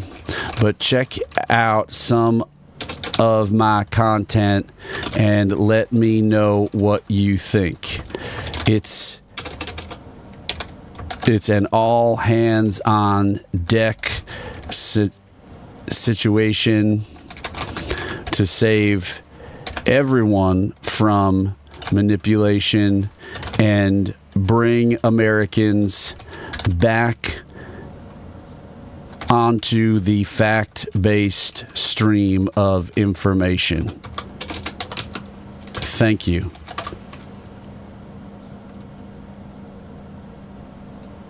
Again, for your incredible program. Okay. I hope they see this. I bet they don't. I bet they get a lot of hate mail and all this other stuff. But we'll see what happens. We'll see what happens. You know, this is a fascinating program. Family therapy through politics, they call it. And I think that this is at the core of this is what I want to do is talk to media, talk to MAGA folks about their information ecosystem. But so, like here's an example of what they do not about media. Everyone in America have habeas corpus rights. I've always heard that the only one that can check that is Congress. So what's your answer? Yeah, the question is, do you think everyone should have this right? Yes. Okay, so you disagree completely with what Trump is doing on this. Yes. Okay. Okay. Okay. It's okay to do that. How does that feel? Fine. All right. I would have said that no matter what. Well, it's important because if you see something wrong, you're allowed to say so, regardless whether Trump has issued some order or not. Like, it's important to see that what is happening is wrong. You disagree with what the Trump administration is trying to do to get rid of that fundamental right. Disagree with it. I do disagree with that. There you go. But you still don't disagree with Trump, is what it sounded like. No, he's our president. Should everyone in America have habeas corpus rights? I've always... So it can often end frustratingly in this cyclical nature, but perhaps if you struggle with a MAGA friend or loved one who has been totally brought down the manipulation stream of information, we see it all the time, and we're here to help and lift people up, and this program is pretty interesting. I don't know if it would be helpful for people who are struggling with relatives and friends and neighbors, but it is an interesting conversation, and it is one that is this video, which I'm going to start using to frame all of my TikTok lives. How do you determine what news is real? I think it's interesting to hear what they have to say. And how do all of you determine what news is real? I want to ask you that here in this space as well. I try to consume news that is unbiased as much as I can. But you obviously don't want somebody reporting who has a personal opinion on the matter. So I look for facts, statistics, and an unbiased opinion when I'm consuming news. And where do you find them? That's what I was going to ask. Right now, like in my feed, I follow like CNN. I follow BBC. Okay. Her opinion. None to be, I guess, more liberal leaning, but I'm not going to accept news from Fox or Newsmax. Because Welcome onto the program, caller. Hello. Hi, this is David, and I wanted to talk about how I determine what news is real. Great, David. Thank you for calling in. I love you, and I've got your back. You are in a space of support, commitment, giving, connection, and gratitude, and so I'm so grateful for your call. Hello. How are you today? I'm good, and I'm grateful for you, Rev. I also have your back. Thank you very much. How do you determine what news is real? Well, first you got to look at what is based in fact, right? Like a lot of times you can read a piece and it just kind of comes out like almost like an opinion piece. So while I appreciate their viewpoint and what they're trying to elaborate for me, if you're not giving me any sort of facts in the article and you're just kind of telling me your opinions, I can respect that, but I'm not going to consider it, fact-based journalism or real news. And then of those figures that are inside of the argument, where do they come from? What do they mean? I know it's very hard to hear statistics and do my best to understand what they mean, and sample sizes and things like that, stuff that just muddies the water for what would be considered intellectually real. And as long as they kind of make some attempt to address that or acknowledge that, at least to understand that no data is perfect, I can appreciate that and take that as real, because you're telling me in part that this might not be the whole story or the whole context, and that's the only truth there is. So when you feel as though someone is being honest with you, is that kind of what you're saying? Less so just a feeling of being honest, but the acknowledgement of just natural illogic that occurs in our world. Just what is naturally illogic for us to be against our interests, or that woman who still thinks that you should agree with the president no matter what. even if you don't agree with what he's doing. And so, as long as they provide me the ability to understand their context, so I can determine my own, I guess is what I'm trying to say. See, the nefarious thing about looking at news and reading news is we rarely know what context is being included or not included. That's one of the most nefarious problems that we have, right? Right. So I think a good number of it is history. Like, as long as you can agree with certain history, then we can, at least we're coming from the same context. So I guess a commonality of history. Sure, yeah, that's true, but then that relies on people being aware of different things. One problem with mainstream legacy media, one problem with most journalism in a time where first of all, reporters are heroes. Journalists are heroes, and we need to say that. We need to say that as often as possible. They are the actual exposers of corruption, fraud, waste, and abuse. That it is also, though, the reality that in our country they exist inside of a commercialized corporate system for informing the public. And so that's a good point. And so the thing is what history is being told to us and what history is not being told to us. And it is impossible for us to necessarily determine that unless we are a subject matter expert. And that is what makes it so nefarious and so hard. Like, I hear you saying what it is that that you use to determine these things. But the thing is that we don't always know. Yeah. Well, I'm not saying it's easy to determine that either, or that there's just some catch-all. Like, it is hard work. I'm very, very sorry that you have to go out and find all of this information about what the economy means and what a trade deficit actually is to understand that these tariffs are, like, completely ridiculous. I'm very, very sorry that our system is just so convoluted and we have such a long history that it takes so much. Like, I'm 30. I'm very young, but I'm still old enough to have gone through, high school, college, learned about the world, found my own interests, and acknowledged the times that I have been mistaken or misinformed. It's hard work.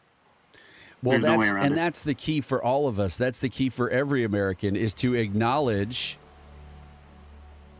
that you can be wrong, to acknowledge that there is something called nuance that exists in the world and that we should be seeking to find and discover nuance together across the MAGA, non-MAGA divide. But that is nearly impossible if someone is hardcore MAGA, because it's wild, because they've been told that we are like them. They've been told that everyone who is non-MAGA is just as much committed to, Joe Biden or uplifting like a single figure as they are. They believe that, that we all watch MSNBC with the religiosity that they watch, Newsmax, as these parents do in this example of this family, or Fox News. You know what I mean? And so that is also a way that it is all undermined. And thank you to whoever, probably Jason, is going, Madison, who's going absolutely nuts with the hearts and Substack. But so, to me, one thing that I think is, so I'm grateful, David. I'm pushing back only because, it helps to engender more, peeling away the onion of what it means. And one of the things I feel that you push back because you love me. So when you provide that pushback, I accept it as a gift, that you want to use your enlightenment to enlighten me, that you're seeing some form of fallacy in what I'm saying, and that we both need to address it.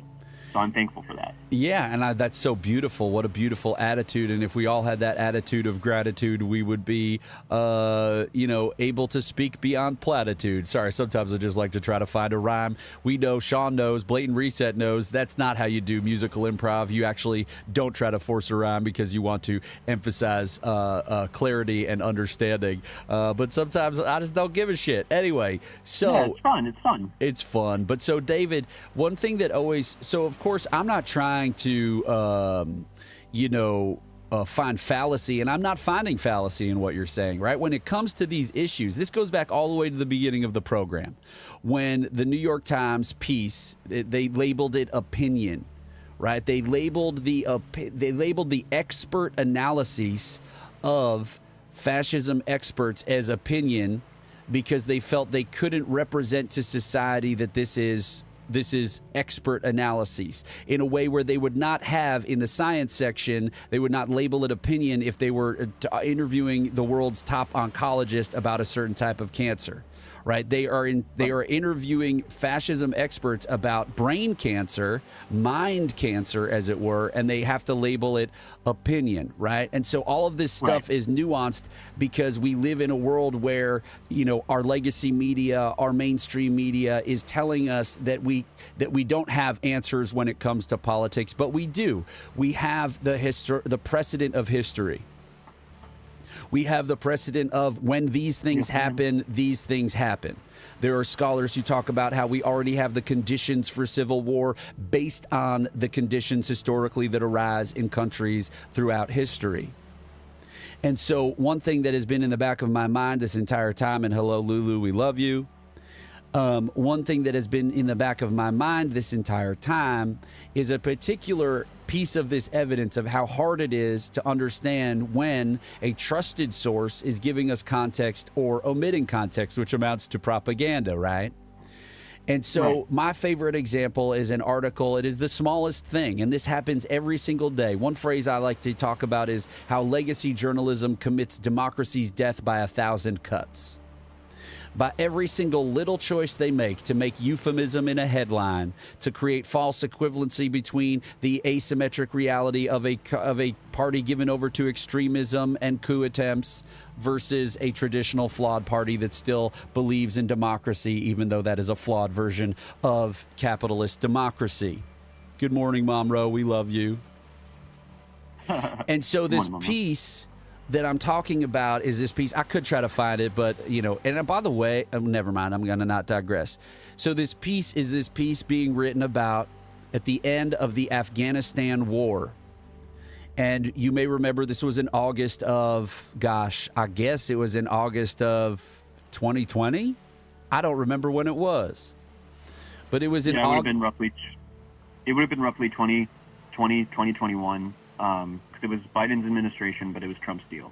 I think it was 2020 because Biden and Pompeo set the conditions for the planned fallout, the planned exit. The exit was already planned and agreed to by all parties before Joe Biden took office. And so Mike Pompeo and Donald Trump sabotaged that process, which was so underreported at the time in August. And they carried all of the right wing's attacks on. Yes, of course. Yes, it's terrible that there was a suicide bombing attack. Yes, absolutely. This was also an extremely successful operation in the face of you had a country that was crumbling. But Donald Trump and Mike Pompeo, they released 5,000 Taliban soldiers, Taliban members from the prisons ahead of this. They literally created the conditions for unrest during the later planned thing that they knew Biden would oversee. They literally created the conditions for those American soldiers to be obliterated, and that was not the way that it was framed by our legacy media. And so, not at all. Yeah. So there was a specific article where Peter Baker is a total shithead. Peter Baker is a loser. You rarely see Deuce speak this way about other human beings. Peter Baker is one of the legacy media people who is responsible for fascism coming into America in this way. Peter Baker believes, as a top political analyst for more like analyst. Okay, sorry. Sometimes we have to be children so we can push back and the bros can enjoy the program. But so Peter Baker is the top political analyst at the New York Times. And so he says that he doesn't vote. He says he tries to maintain neutrality. Here's one example of what bullshit that is, because Peter Baker is nothing more than an apparatchik for the status quo and for power. So Peter Baker quoted someone in an article writing about how there are voices in the, what's it called?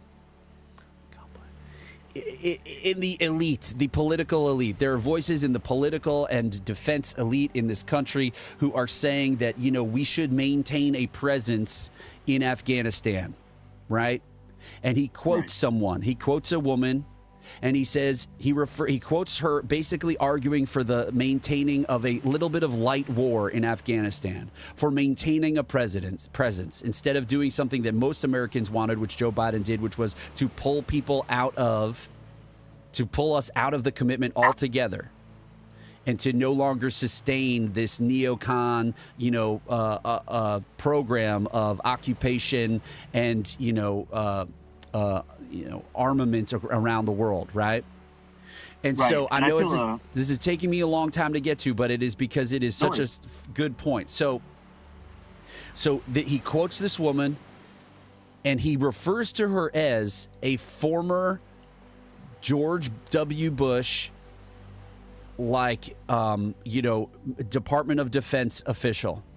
That's what he quotes her as. He quotes her as a former Department of Defense official, giving her the credit, giving her the credit, the credential of this is someone who you should listen to. They have understanding of our geopolitics. They have understanding of our military needs and what we should be doing from that perspective. Well, guess what that person's current role, not something that was happening 20 years ago. Guess what that woman currently was doing. Guess what board she was currently sitting on when Peter Baker decided to omit that piece of context, yet include in his piece and include in the frame of his article that there are people in our Department of Defense community who are advocating that it's not a good idea to completely pull out of Afghanistan. Give me one guess, David. My guess is a military industrial complex type corporation. She was a board member of Raytheon. I'm good, man. My blood is actually boiling. She was a board member of Raytheon. And instead of telling his audience in an honest way that this woman was a board member of Raytheon who was saying, hey, my company wants to keep making money selling instruments of death overseas, he couched it in a complete act of disgusting dishonesty, as this is someone who we should listen to because of their military bona fides. Yeah, and it's not just someone's best credential, it's the most relevant one. And so every single day when we talk about how do we determine what news is real, that always sticks in my mind as, I'm literally about to throw up. I'm so upset because that is what happens every single day. And there are too many people. Madeline, we love you, and we are so grateful that you recently unsubscribed from the New York Times, and we want you to take that money and pay for a subscription to a local news outlet, because even as you saw this MAGA mom in this video, she trusts local news better. She said it's the only news she thinks is real. And that's so important. And I see a big parallel between Afghanistan and Israel, like with the Iran nuclear deal and the fallout from that. I feel like it's almost disingenuous to kind of put I believe it was very disingenuous to put all the onus on Biden for what's going on in the Middle East whenever we're pulling out of our major negotiations and deals that have been steadfast for us for a while. Well, absolutely.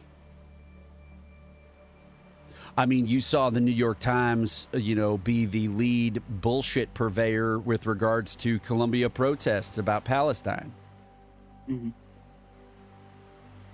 Yep. And so, well, that's my piece on how I try and determine what's real. I also do really like Blayton's answer of making sure it's not just a single source. Like for the when it was talking about the Revlimid or whatever the Maloma medication is that costs so much, even though it's 25 cents to produce, it's up to thousands of dollars a pill, which is ridiculous.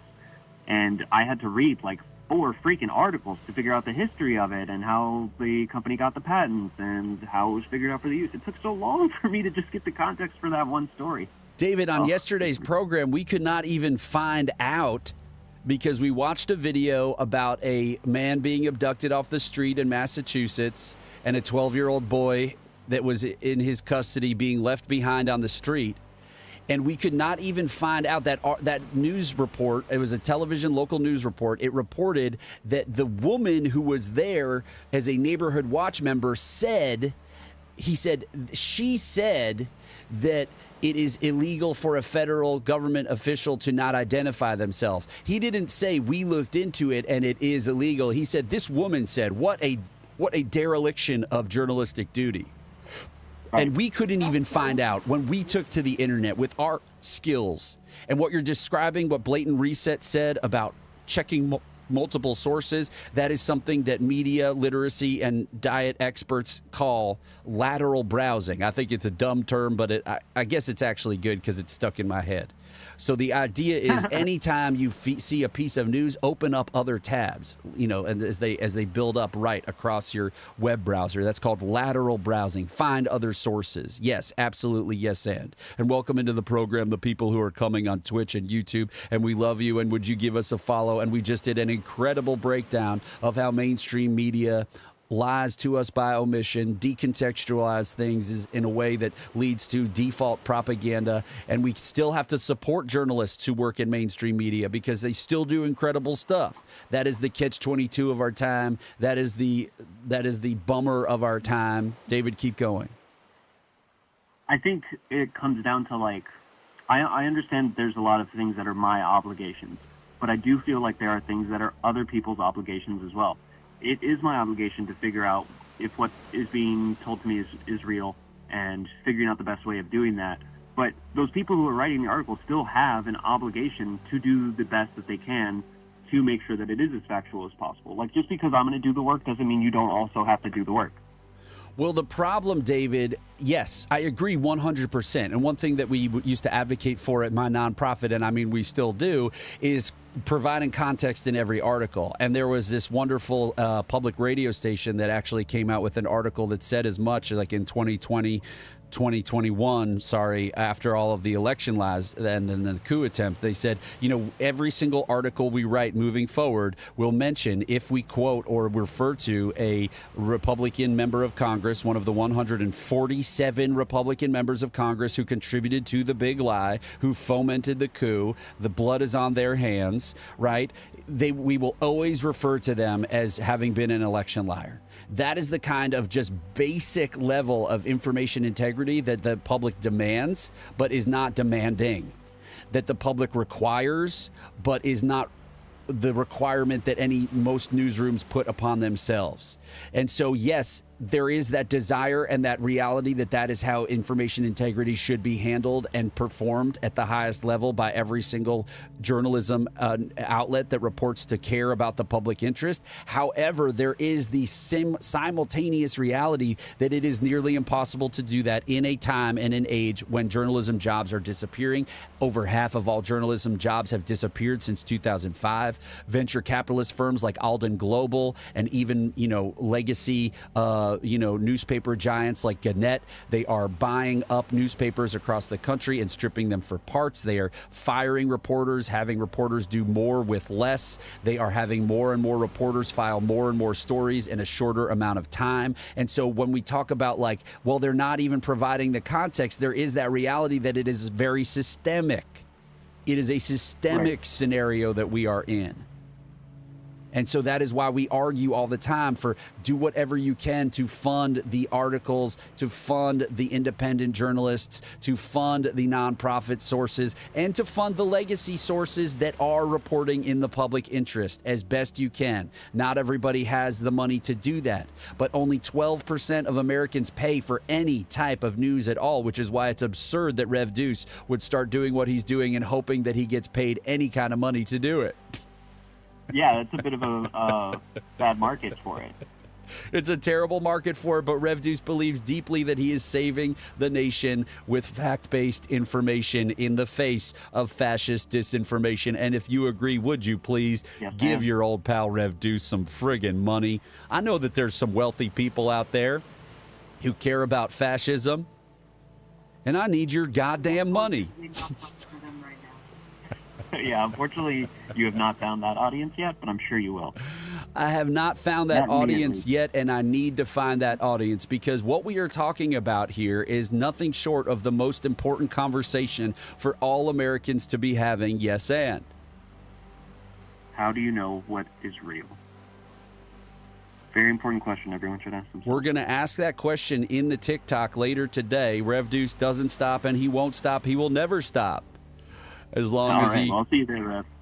Oh, okay. Let you go. Oh, okay. You're like my fiance. You just get off the phone in a way that alarms me just immediately. Well, yeah, but it's been 22 minutes, so I don't want to hang up all your time or monopolize or anything. I do appreciate the conversation and all that stuff, but also I've always been a big fan of Irish goodbyes. You know, just leave. Oh, man. Oh, he just did it. He just Irish goodbyed. It reminds me of an Irish goodbye I once tried to do in a bar in New York City it was just a giant rectangle. It was a big space. It was only me and like 4 friends and then 2 like drunks at the bar. And I just was backing towards the door. And one of the guys I was with just goes, Hansberry, you trying to Irish goodbye right now? And I just said, yep. And I opened the door and I left. It also reminds me of a story of my buddy.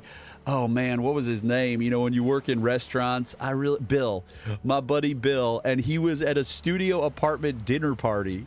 He was at his studio apartment in New York. So this thing had to be 600 square feet or less. And he just slowly, my friend Jen, she described this, he just slowly was against the wall. He just slowly was against the wall. Amazing. Sean's pointing out that in movies they just end phone conversations by just hanging up because like that's not how, right, you don't need to see that. That's so funny. I didn't really think about that, Sean. That feels very Jason Bourne, but then you realize that that's how they do it in romantic comedies too. The best part about every Jason Bourne movie is when he goes, because she's standing right next to you. And then the people are like, whoa, he's looking at us. It's the best part of every Jason Bourne movie. I wish, you know what's good about AI is if we can all just they talk about all the time you can make your own movies, which is insane. And obviously we'll use all of the ocean's waters. But I would just I know that my fiance's favorite thing is Jason Bourne. And so we would basically make a new Jason Bourne movie every single day. So bring on the singularity is what we say in our household every single day. We wake up and we just pump a fist and we say, bring on the singularity. Now, what were we saying? We were saying some great stuff. And I don't remember what any of it was because that's how my brain works. We were talking about Irish goodbyes. So my friend Bill, he is literally sliding against the wall towards the door during a dinner party. I think this is one of the best stories. I'm so grateful that you reminded me of that, David. It is one of the funniest things that's ever happened. So everybody, look, we are here saving the nation from disinformation by spreading high-quality, fact-based information. You, yes, you, watching the program right now, you may be wondering, what the hell am I going to do? How am I going to do anything? And maybe you're uncomfortable. You don't want to go to a protest. Well, suck it up and go to a protest. Protests are really fun. Find the band. Go to a peaceful protest while you still can. Look, I understand if you don't want to go to a protest where Donald Trump is bringing in the military to shoot you. Yes, I understand that. Absolutely. But right now you can peacefully protest. So if you aren't, honestly, F you. Okay, that's where we're at. That's where Rev Deuce is at. He's a beautiful being of light who's all about love, support, commitment, gratitude, connection, and giving. But if you're not protesting, go F yourself because you have the ability to do it right now, and it's going to be so much worse when you can't. It's going to be so much worse when we cross that Rubicon and you can't go and peacefully protest. Okay, so yes and. So go peacefully protest today. Find a protest. You know how you find a protest? You use the tools that Rev Deuce has created for you. Apologies, you're about to get the Hall of Mirrors. I get like kind of spittle at the mouth these days. And if you are in Substack, would you do us the favor, if you appreciate this program at all, hit that heart button, follow, subscribe, like, go to Twitch, go to YouTube, watch our videos on YouTube, go to TikTok, follow there. I need your support to be able to do this. I need your support to be able to do this. And so I am creating the products for you at all times, whether it's videos to tell people that there's no such thing as liberal bias, whether it's debunking disinformation, whether it's doing these live streams for hours every single day so that you can ask me me questions about our information ecosystem, so that you can send your MAGA loved one or friend or neighbor into this space so that they can start to get an understanding of the manipulation program that they have been hooked up to in our world. You know what? This is like a pretty decent view. It looks a lot cleaner. So I'm going to keep this going like this, and I hope that that's okay. But here we go. 4 websites to find peaceful protest. This is on the publicenlightenment.com website. Of course, we have our good friend Nico right there, 6 fact-based influencers you can repost, because 1/5 of U.S. adults gets their news from influencers online, and over 60% of influencers do not fact-check any of their information. So guess what you have to do? In the face of Steve Bannon flooding the zone with shit, and we have exclusive images of what Steve Bannon was doing this past weekend. He was flooding everyone's zone with shit. This young man is getting his entire zone flooded with shit, and we are so worried about him. We don't know if he's in the hospital or not after his entire zone was flooded with shit. But you have to save MAGA from itself. You have to save MAGA from the eventuality that they are being trained to murder all of us. Okay, that is not hyperbole. Okay, the people who are doing Likely Dead, that guy who got his zone flooded with shit by Steve Bannon, says Madison, but the people who are in charge of MAGA have been fomenting stochastic terrorism. Stochastic terrorism means when you say and do things that set the preconditions for more violence. So when they bring Daniel Penny into the box at the big sports game and they say, hey, if you unalive a disfavored person,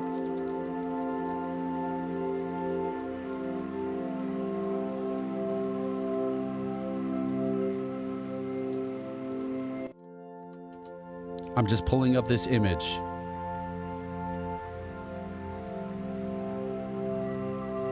And it is so hard to find any sources of information that are not touched by the right-wing propaganda manipulation system. Newsweek's opinion section is run by a right-wing propagandist, but this is anyway. So Daniel Penny, here he is, Daniel Penny. Daniel Penny unalived someone. Okay, he was acquitted of murder, and then the next day or 2 days after, he was invited to the box of the president at a sporting event. Let's find him. There's Mike Johnson. There's J.D. Vance. I guess they're saying that's Daniel Penny, but anyway, he is in the box. Oh, he's standing next to them right there. Daniel Penny murdered someone on the New York subway. Anyone who's ever ridden the New York subway knows that the situation that Daniel Penny found himself in happens every single day in New York City. And guess what? Nobody murders the mentally ill. Maybe there's a fight, maybe something goes down, but nobody chokes them to death for 15 minutes. Okay? And so what happens in America is we have people creating the conditions for fascism and for violence. And if you don't understand that, we are here to help you understand that. Okay? We're going to share one more thing, and then we're going to get out of here, and you are going to be a fact warrior. You are going to tell everyone you know about this program. You are going to have people come into this program and learn about how the most important thing is giving a shit about our information ecosystem, because if you do not, and because we have not, we are here. We have fascism in America because fascists, their program, their whole deal is propaganda. Propaganda in order to, we're looking at a video of propagandists. So here we go. Talk about favoring people who murder the disfavored.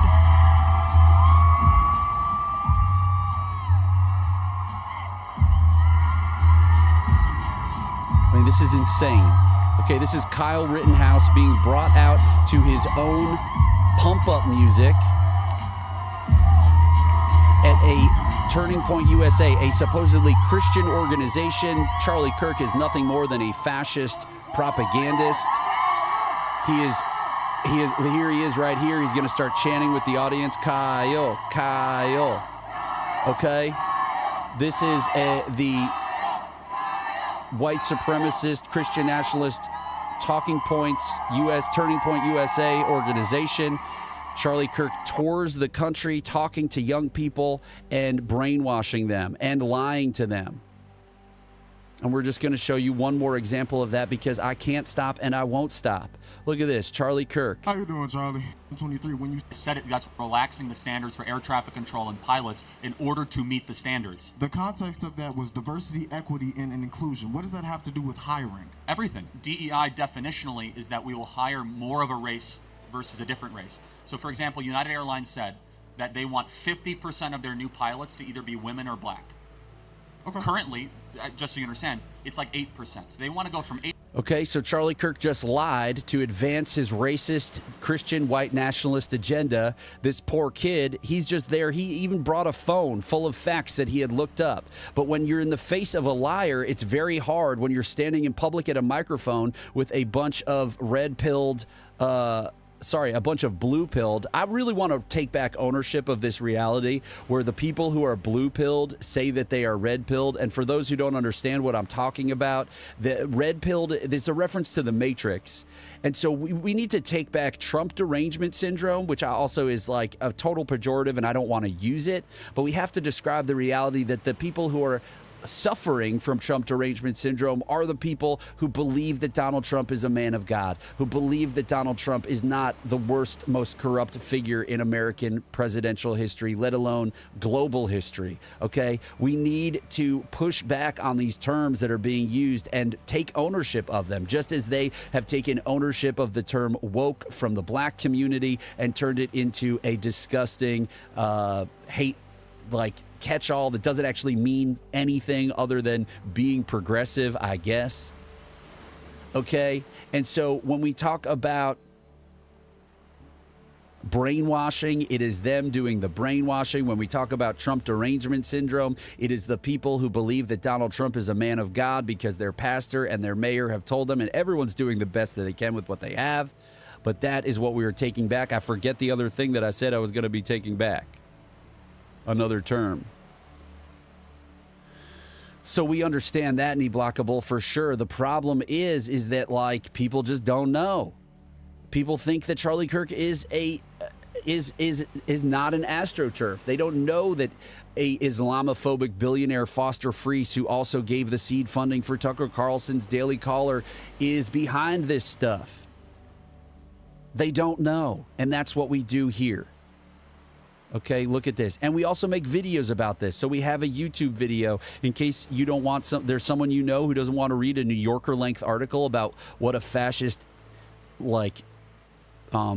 fear-based individual Charlie Kirk is, who's acting out his own feelings of inadequacy and shame and doubt and guilt on everyone else. So we have a video right here. It only has 22 views, gang. And so I need you to share. I'm making this not for my own health. I'm making this maybe for my own wealth, but I want to live in a wealthy country where the wealth is peace. The wealth is prosperity.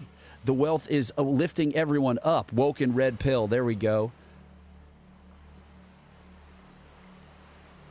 So this idea that these young people are red-pilled, meaning that they have seen what's really going on in society, could not be further from the truth. They are being propagandized and lied to. So please go and click on this video and watch it all the way to the end and then send it to every single person you know. Travels the country setting up a tailgating tent where he tells students they're the victims of liberal indoctrination. He hawks books like The College The audio Scam, is bad How on this one on my vocal. Universities are bankrupting and brainwashing away the future of America's youth. And he promotes a version of Christianity that Jesus would not recognize. It's pathetic, and it's really well funded. Kirk is the latest figurehead chosen by America's business elite to attack academia based on their existential fear of an educated public. In 1970, Ronald Reagan advisor Harold A. Freeman said, "We are in danger of creating an educated proletariat."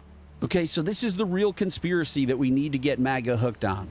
If we could get all those MAGAs and their really amazing energy, They are so energetic. If we could get all of their energy to be upset about the real conspiracy, not some George Soros BS, but the reality that there are hundreds of George Soroses on the right who are destroying our world and our planet every single day. Can we do that? Can I get a yes and in any of the chats if that's what we are going to do? So you are going to go out and be a fact warrior. The program went way longer than I thought it would be today because I have more videos to edit. I have more products to create for all of you. I am learning that ChatGPT is going to be a huge aid to me.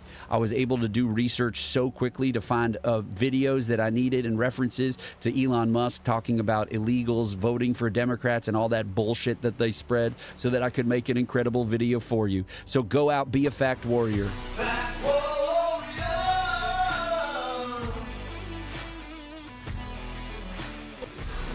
If you are online and you are not spreading fact-based information,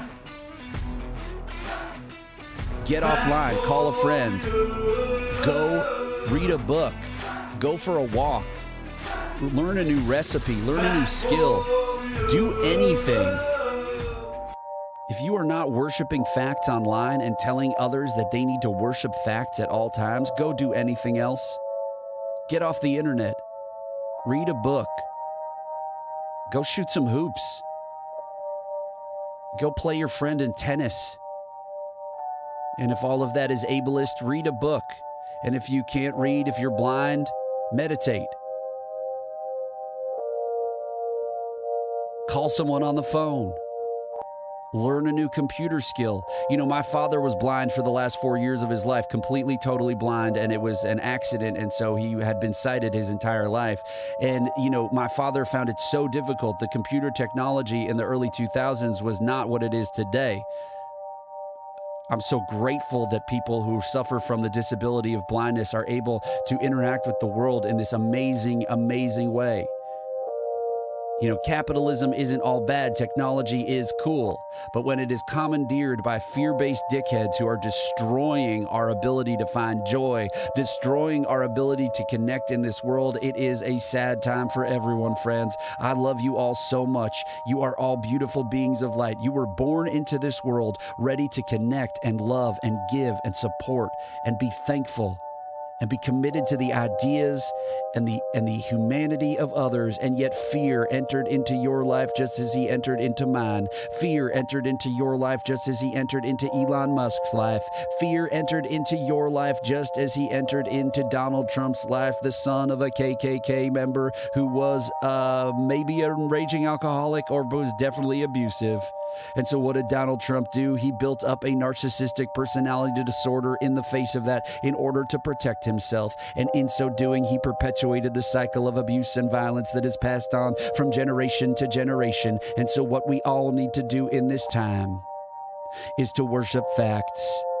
In the face of fascism, we worship facts because facts are the surest, most possible, most true way to being able to speak about our problems in society in a way where we can actually do something about them and come together across our divides. And so if you agree with me, if you agree with that, I need you to support me. I need you to support your friend Deuce, who is trying to save the nation with fact-based, high-quality information at all times. And so please, the hearts are so welcome. But the biggest help to me would be telling people about this program. If you know people who want to pro bono edit video for your pal Rev Deuce, that would be incredible. If you know people who would want to, who have the skills in social media marketing, if you know people who have the skill set of being content creators and they have tips and advice for your pal Deuce, if you know someone who is an agent for influencers, send them my way. Rev Deuce needs all the help he can get, and he is fighting for you and for America and for the world and for a future that is hopeful, that is peaceful, that is loving, that is supportive every single moment of every single day.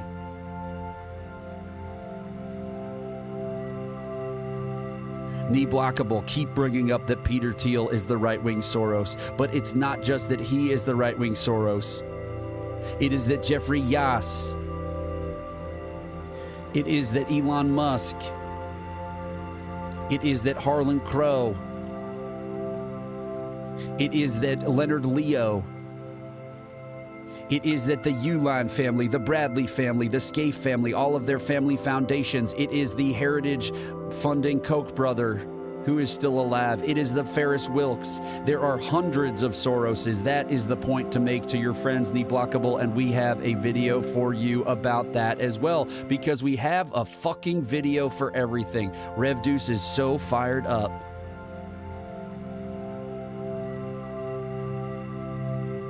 Rev Deuce is so fired up. He's so pissed off about fascism. He's so pissed off about how fear is winning. He's so pissed off about how fear is taking over and tricking all of our fellow loved ones and Americans into building and supporting and sustaining a program of hatred, of violence, of abuse, of destruction. And so he has a video for you, friend, because of course he does. And so how will you help Rev Deuce? By spreading his videos.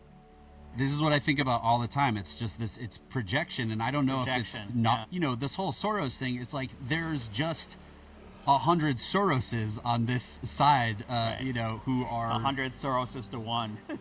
Exactly. And their Soroses are much more partisan. Soros is just like, I want people to like be well informed. Yeah. Well, and vote. Right, exactly. Which, you know, they have a big problem with, so they've created this boogeyman out of him. Don't go look for that podcast. That is the only episode I ever did of that podcast, but it is with world-renowned historian Rick Perlstein. Yes, and Rev Deuce has got to go. I love you. Come on, baby. Let's do this thing, okay? I will be on TikTok later at 12:48 p.m. because I was told yesterday, after I cursed out the owner, the largest shareholder, I'm just going to make sure that I'm still banned. Otherwise, I will go on right now. Promote assistant. I mean, TikTok is a bunch of assholes. Let's see if I can go live. I can go live at 12:48 on May 15th. Today's May 15th. At 12:49, Rev Deuce will be on TikTok for a couple of hours. He's going to go edit a video. He loves you so much. How will you spread fact-based information, and how will you tell everyone you know about what we do here? Yes, and thank you.